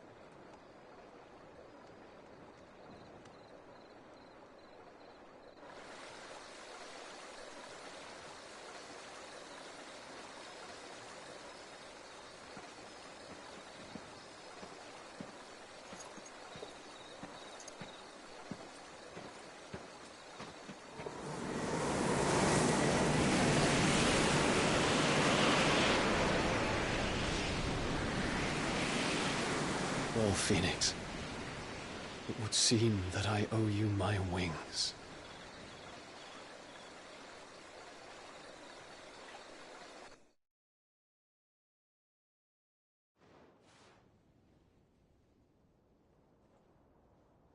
Perhaps he can find an answer. You will be returning to Waloed soon, I gather. I see no reason to wait. Then neither do I. I can think of a few, but I doubt they'll stop you. You will take your medicine. Of course, Lady Daya. Set on leaving already, are you?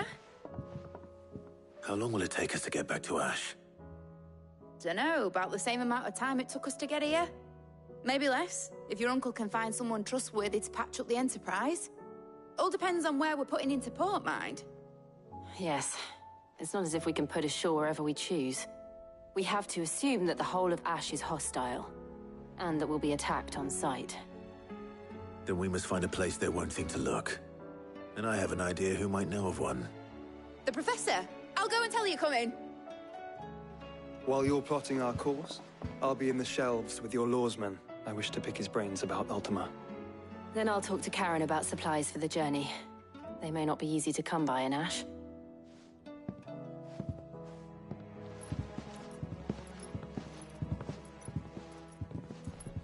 Your brother's body won't take much more of this recklessness. You know that, don't you? I do.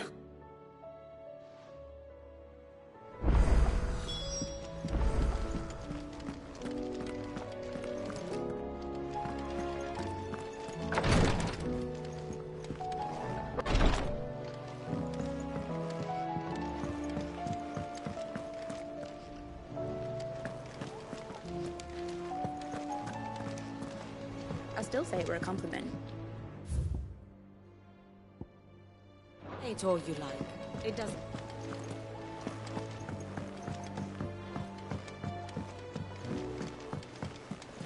Covered in nicks and lumps, the lot of them. Come back.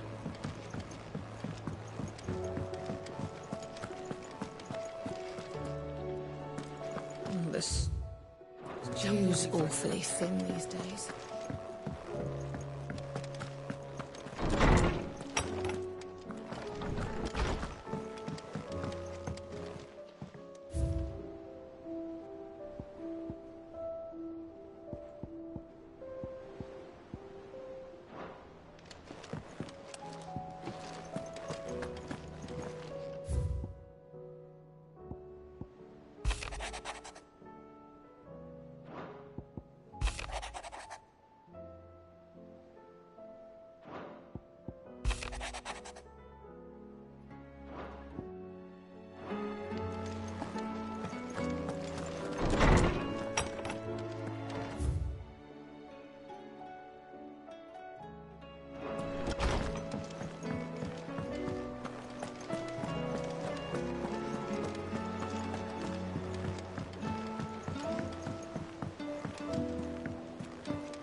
still say it were a compliment.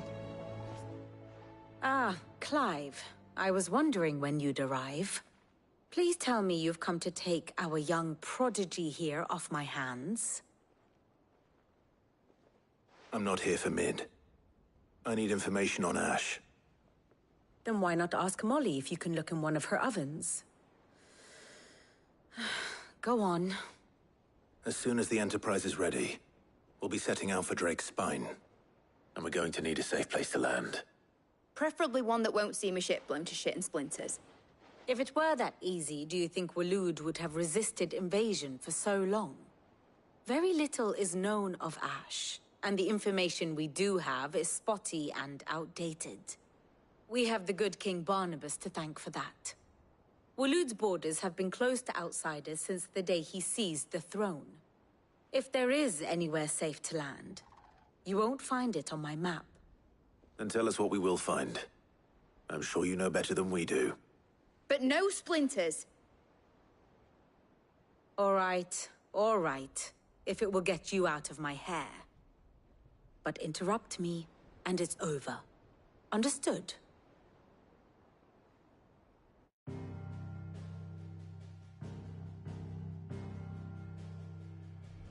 Barnabas Tharm. The one they call the Last King. Understand him, and you will understand the kingdom of Waloed. Barnabas was only a boy when he arrived from beyond the southern seas, and barely a man before he united the ragged tribes of Ash. And having unleashed them upon the formidable Veldamark, he set his throne upon the ancient kingdom's ruins. The victory sent shockwaves around Valisthea, tales of Odin's might spreading through every court, parlor, and drinking hole in the realm.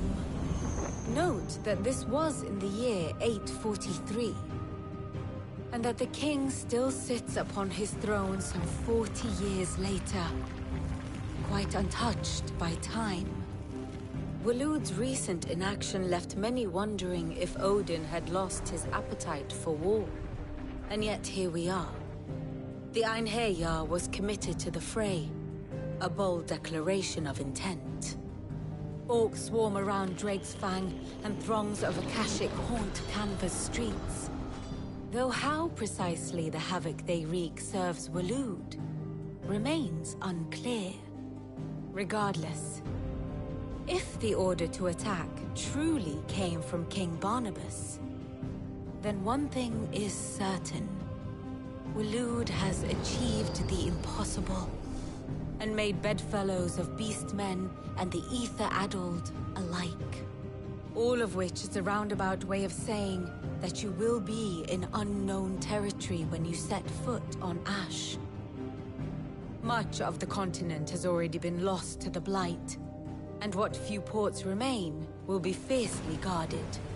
And that is to say naught of its natural defenses. Offshore currents will cast an ill-equipped ship out to sea one moment, and dash it against the rocks the next. But then the Enterprise is anything but ill-equipped. And Mid has made land there before. Now, if only there were someone with an intimate knowledge of the Shadow Coast, and where a daring gentleman might put ashore.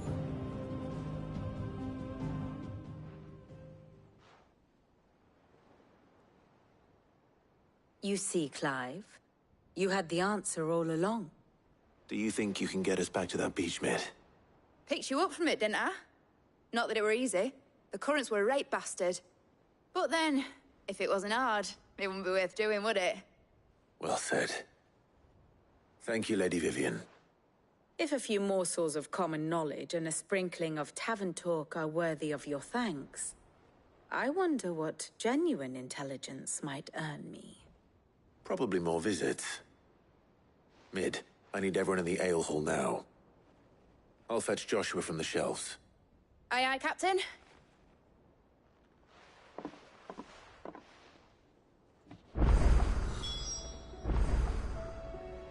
What will it be today? How may I help you today? Here you are. The state of the realm is ever-changing, Clive. How do you Split the sea. Reckon we're...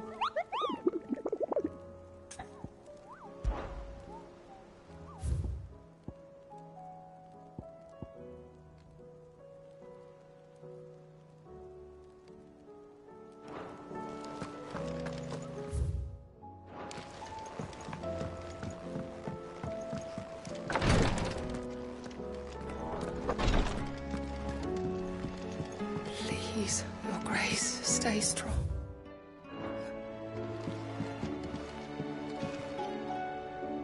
My Lord Marquis. It was the greatest honor of my life.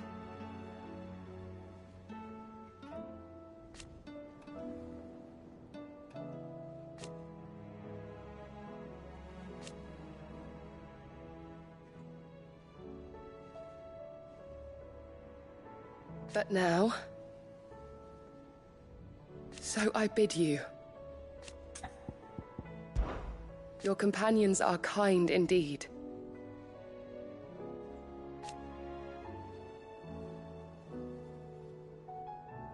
I must admit,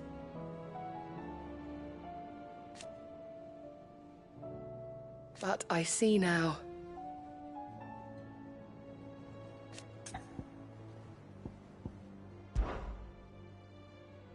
Yote, is anything the matter? You seem troubled. Perhaps I might be able to help. My lord. Yes. Perhaps you might.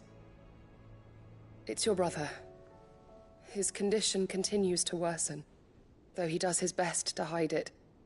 The lesion on his chest pains him more with each passing day. I had feared as much.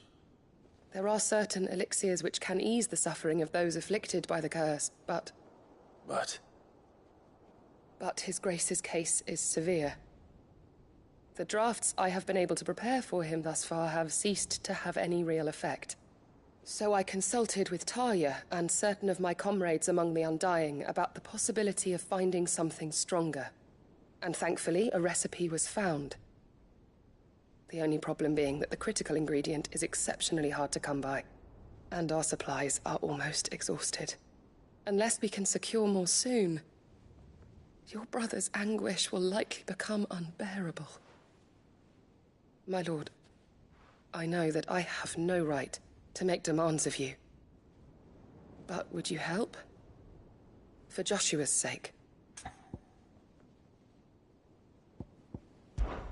For Joshua? Anything.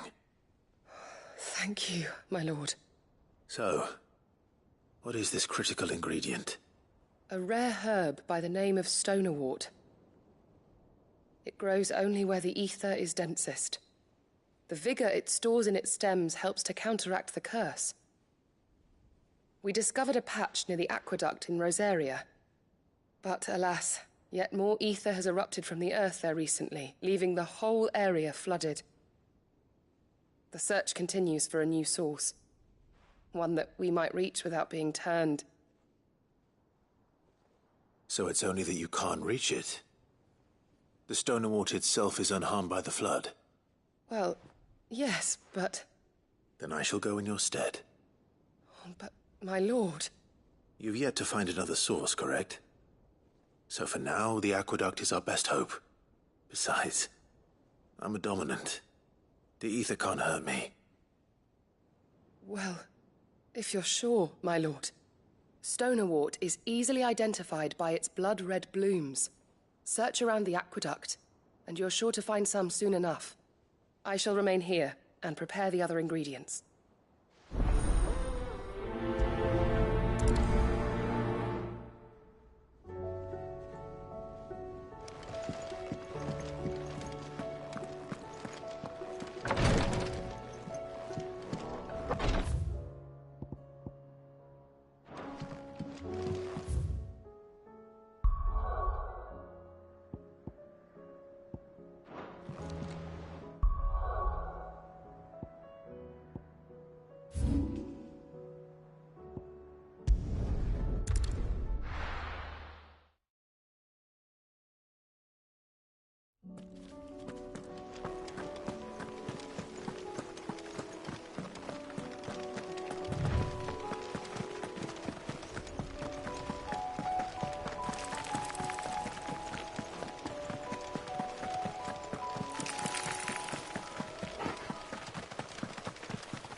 Here's the aqueduct. Now to find our stonewort. Yote mentioned blood-red petals.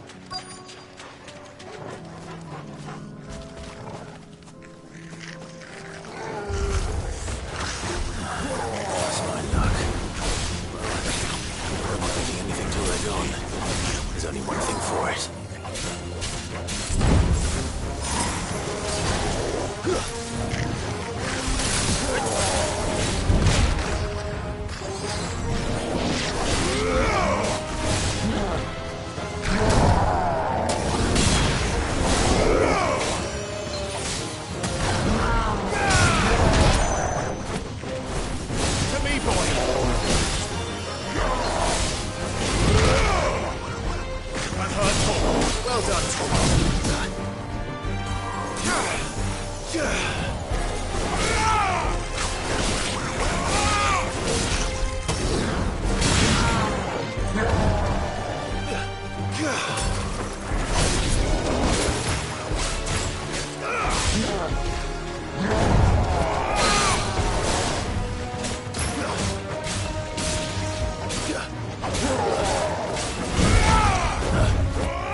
Here it is. Better collect as much as I can before reinforcements arrive.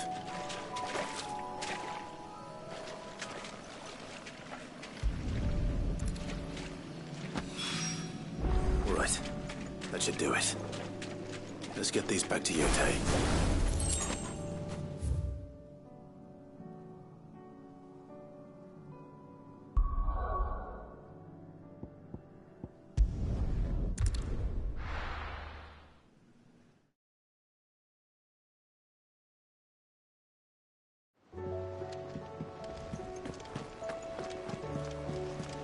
Covered in nicks and lumps.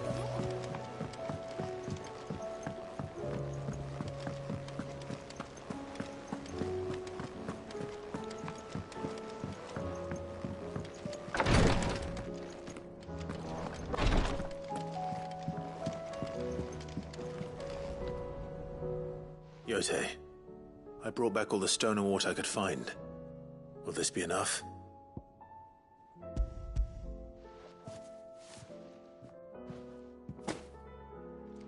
Yes, my lord. Thank you. I'm sure it will serve us until we can find another source. I'm very glad to hear it. You and His Grace are very much alike, you know. You think only of how you might help others, and never of the danger to yourselves. No more than you have minding my brother. You've risked a lot for him, and I thank you for it. I am honored that you should say so.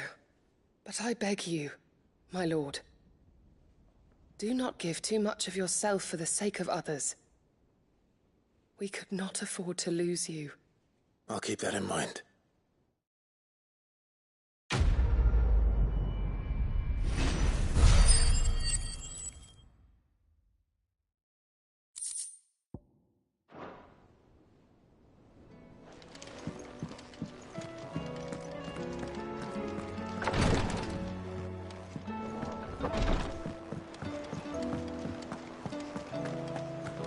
How do you split the sea, you reckon?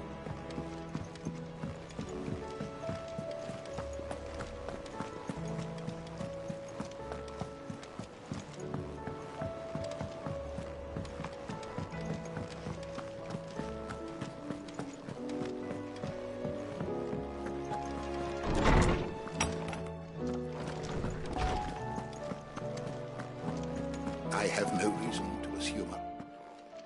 Clive, you must listen to this. Lawsman, tell him.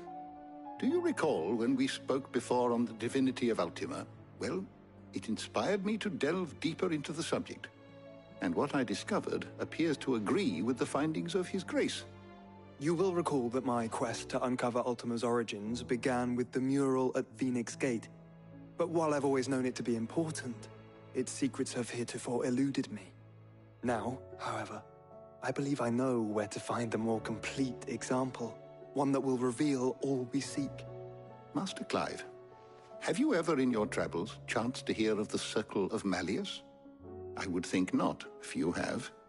But there was once a time when the faith flourished, the oldest known religion in the Twins, and though its popularity eventually waned on Storm, hints of its dogma remain embedded in more modern faiths such as the Crystalline Orthodox. Wait, you said it waned on Storm. What of Ash? Religious monuments are often torn down or repurposed when new faiths rise to prominence. But if no new faith arose, then perhaps the ancient temples might still stand. And so, you see now why I must accompany you to Waloed. It would appear the past still has much to teach us, though in this case, it would not have been possible without the musings of Moss. To think that you carried a copy of my old mentor's chronicles all along. I am relieved to discover it in good hands. I shall guard it with my life. Joshua, if you're finished here, join me in the ale hall. I need to speak to everyone before we leave. Right away.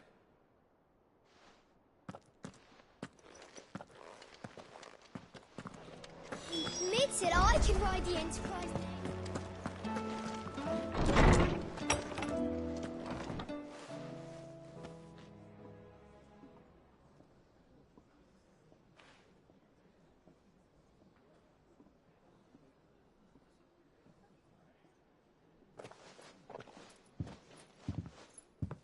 My apologies. By now you've all heard where we're going and why. So I won't bother you with the boring details, only the important ones. If we attempt to approach Stone here by sea, there's a good chance we'll be sighted and fall prey to the capital's artillery. So instead, we'll disembark on the southwest coast and make for Drake's Spine on foot. I say we, but it's highly likely the entirety of Ash is under the rule of Ultima. A large party would only attract unwanted attention, as well as slow our march and require supplies which may be difficult to obtain. Only Joshua and I will be going. And a scout. Preferably a good one. Gav, do you know of any? You bet your ass I do. Might still borrow some of Lady Vivian's maps, though. Just in case, like. Once you've dropped us off at the Shadow Coast, you need to retreat into neutral waters, fly merchant colors, and stay inconspicuous. If you sense any danger at all, you leave us behind and return to Storm. Inconspicuous is my middle name. But like hell am I leaving anyone behind. The ship ain't going nowhere till your scurvy mugs are smiling on deck. Jill, the Enterprise will appear a tempting target for royalists and pirates alike. You're to stop anyone boarding. Don't worry. I'll keep the ship and her crew safe. You'll be needing passage home, after all. But... very well. If there are no questions, I'll see you all at the docks.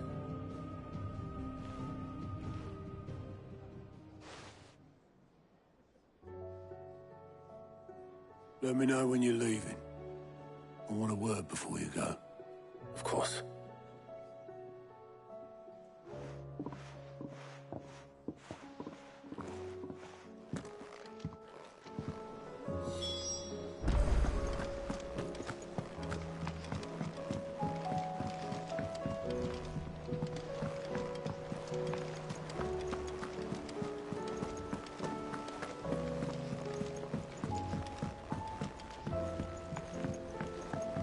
How do you split the sea, you reckon? How may I help you today, Clive? Is everything we've received and everything promised? You earned this.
All done?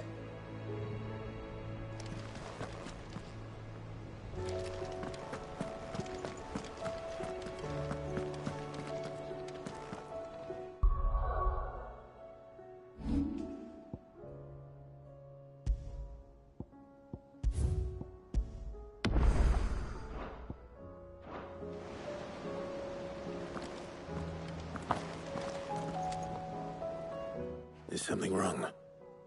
Not at all. Honestly. Can't a man wish his friend farewell? Just wanted to let you know that I'll keep things in order while you're off saving the world. I'll hold you to that.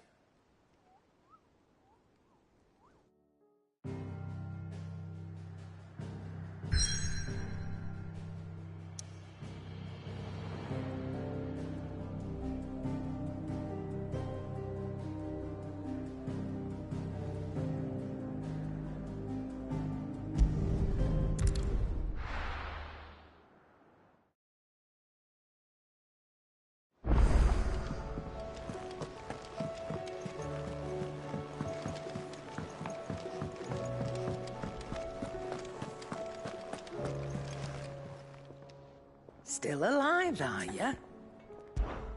Go on, then.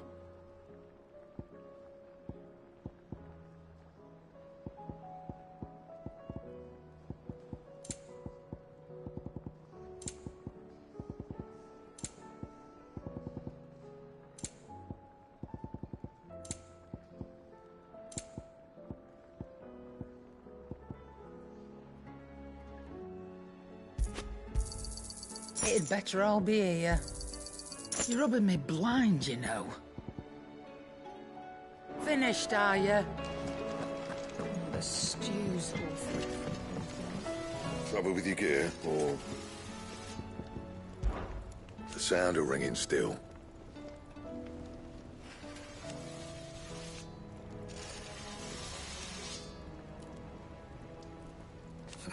So we weren't.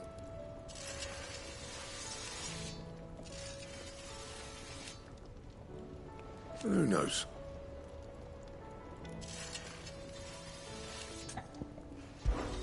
So, will it be?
And?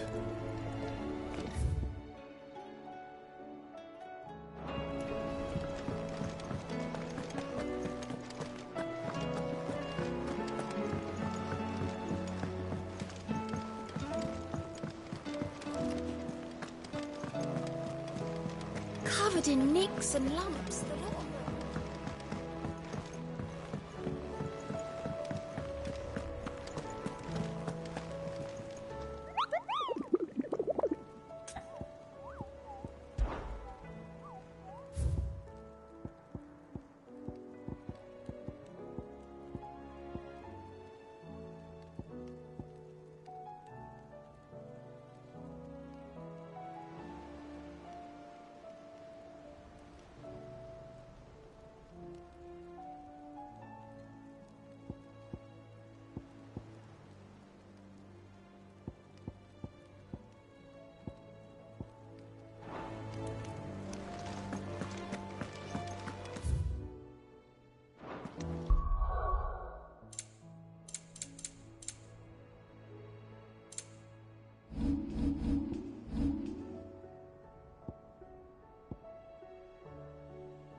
Reckon it'll be a long walk to the capital if we follow the cliffs. I'll scout ahead, see if I can't find us an inland route.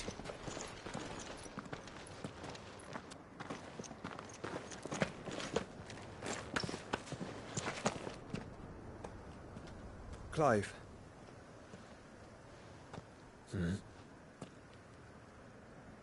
There's something I've been meaning to ask. You took her icon, didn't you? Yes, I did. She understood.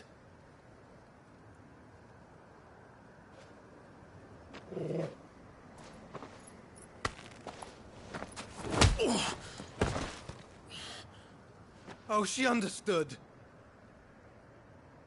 Understood that you decided to save the world all on your own, and that you'd die without her power. How dare you make her choose? You knew damn well she'd never refuse you. But I will. You can't keep pushing us away, Clive. The world is ours to save, not yours.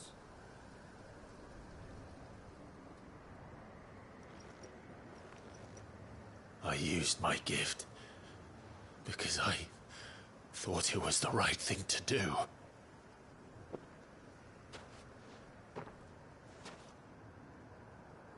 And you truly believe this will save you? Will save us all? I do.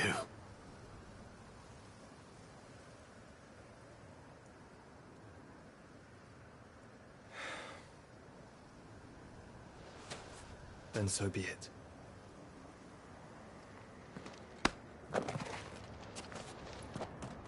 Just don't forget, you're not alone. Think I found us a trail. Did I miss something?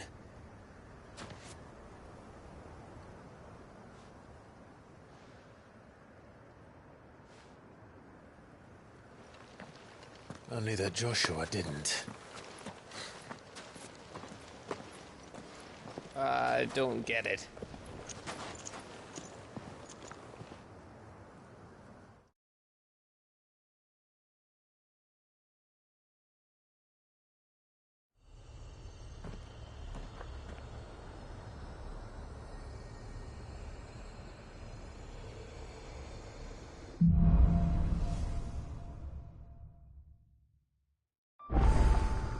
Always wanted to visit Ash. We're in Waluda territory now. Don't expect a warm welcome. Oh, I don't know, Clive. That castle over there looks inviting enough.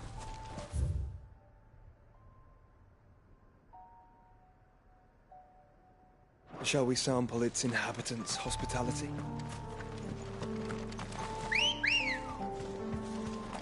Come on.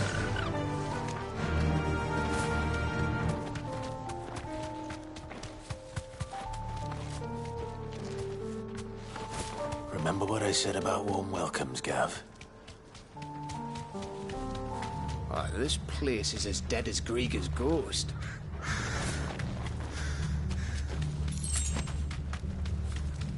I knew I smelled something.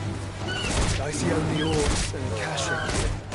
Let's hope the villagers made it out in time.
It's Camber all over again. Where the hell are the Royalists? Seems you were right about that welcome after all, Clive.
It's the king of the castle.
was awful.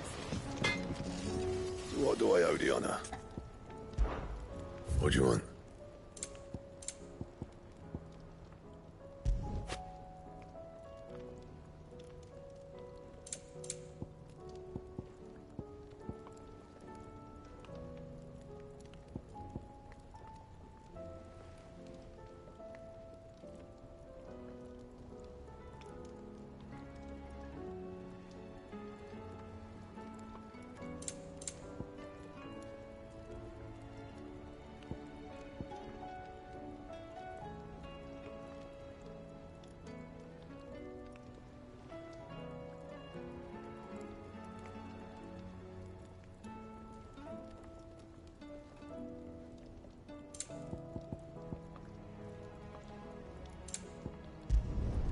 No scratches, all right?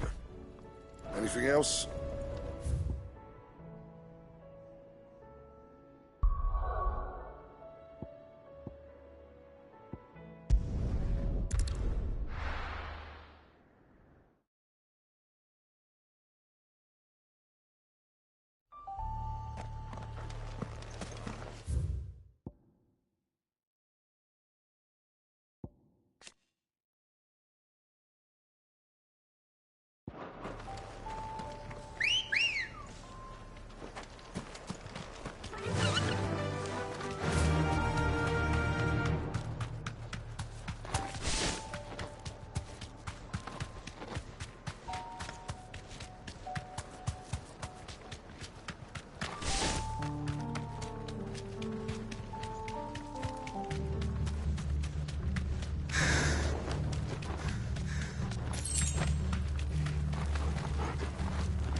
Enough of you, are there?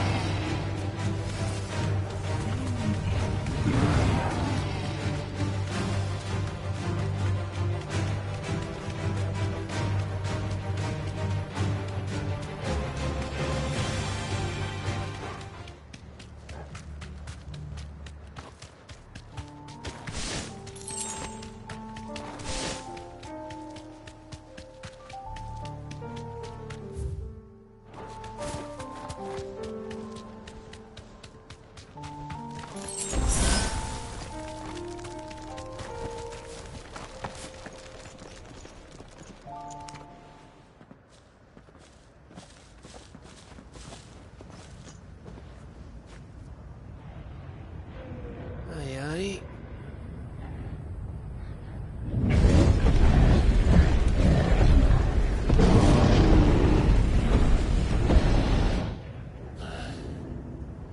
Is the whole of Ash fallen into Ultima's hands?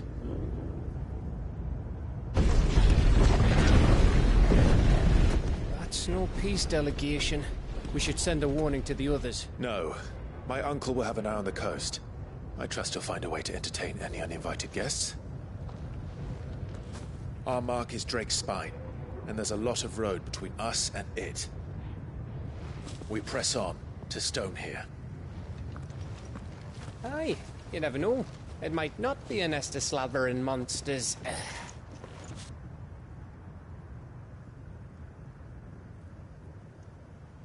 Clive, you must go on ahead without me. This stronghold is as old as Phoenix Gate, perhaps older. It may yet hide Ultima's remaining secrets, and if we are to best him, they must be unearthed. All right. Stay out of trouble. I always do. Mostly.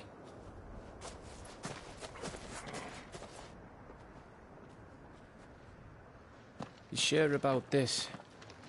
About leaving my brother on his own. Of course. Mostly.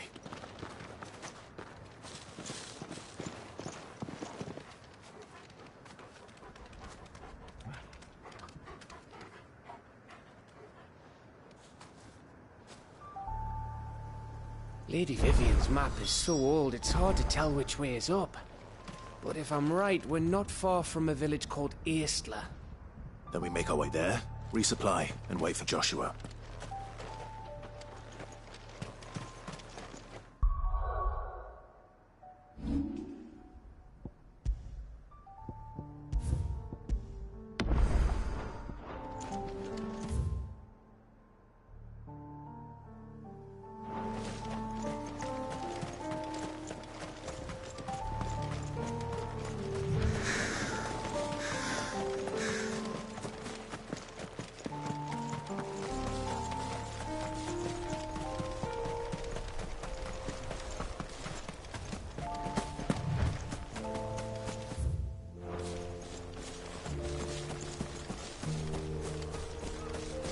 This place reeks like a mobile's arsehole. Though I'm guessing it's not the smell that'll kill us.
To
me, boy.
Bahamut's breath. Don't look down, Torgal.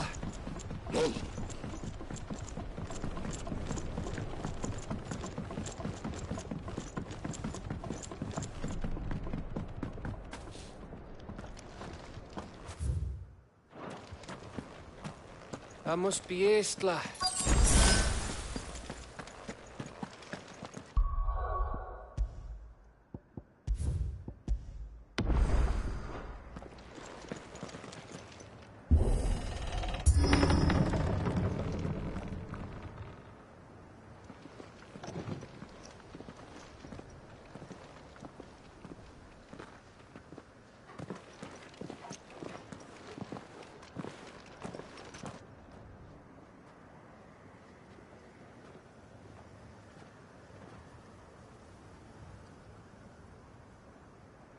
What do you think, Clive? Then we're too late.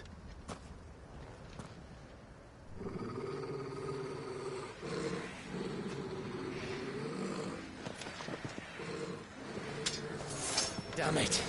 They're all turned. There's nothing we can do. I wouldn't say nothing. No quarter gap! No quarter! Yeah!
It bloody isn't.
Gav.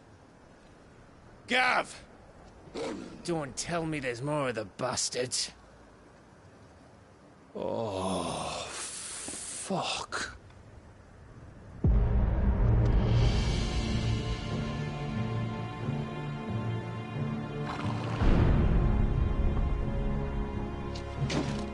Have you come to watch, Odin? Bound for stone here. Good. My master awaits you in the capital, though I cannot allow you to attend him in your present state. And how are you going to stop us? Why, with this!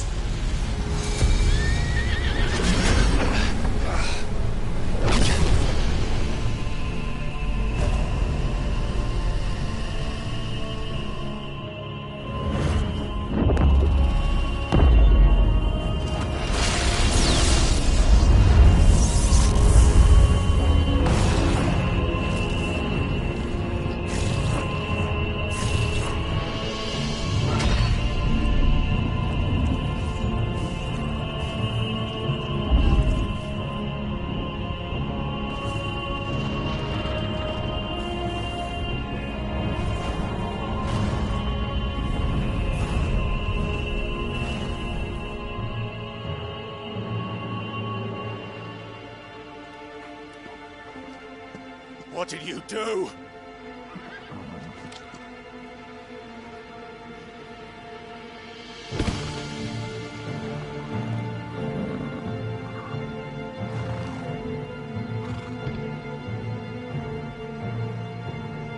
If the vessel would see the path opened, it has but to ask. I shall see that my master's prize is made presentable.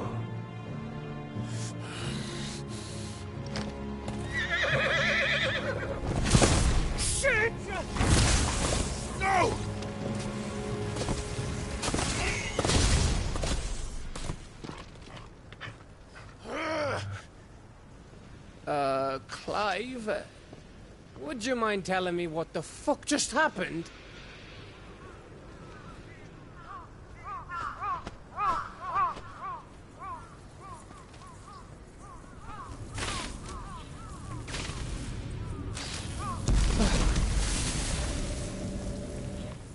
Oh, you've got to be. How are we supposed to get through that? We seek an audience with the king. If His Majesty wants me to come and ask him, then that is exactly what I'll do. Before you go practicing your petition, we don't even know where the fucker went. How about we cool our heads and think this through, eh?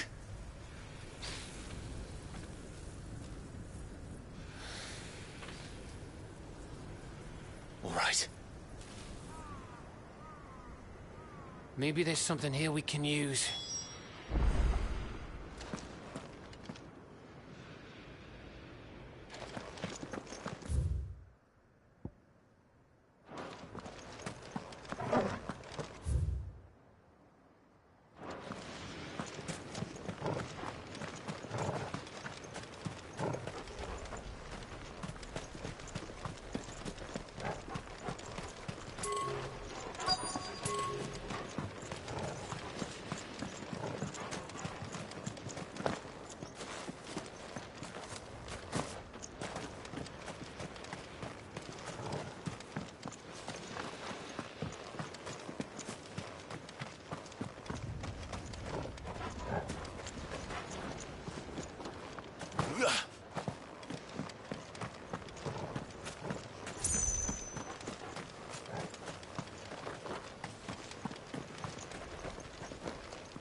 I thought we got them all.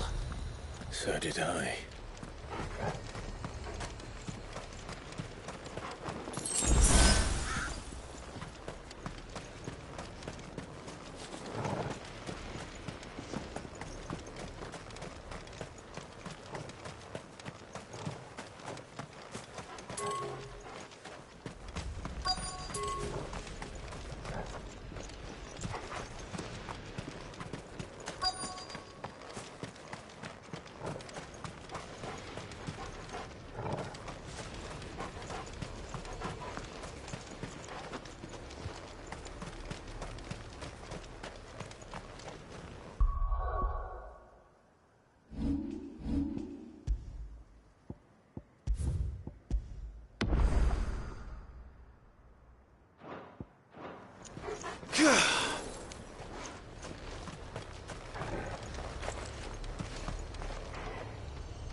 Well, this isn't at all foreboding.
Ash is a big place, Clive.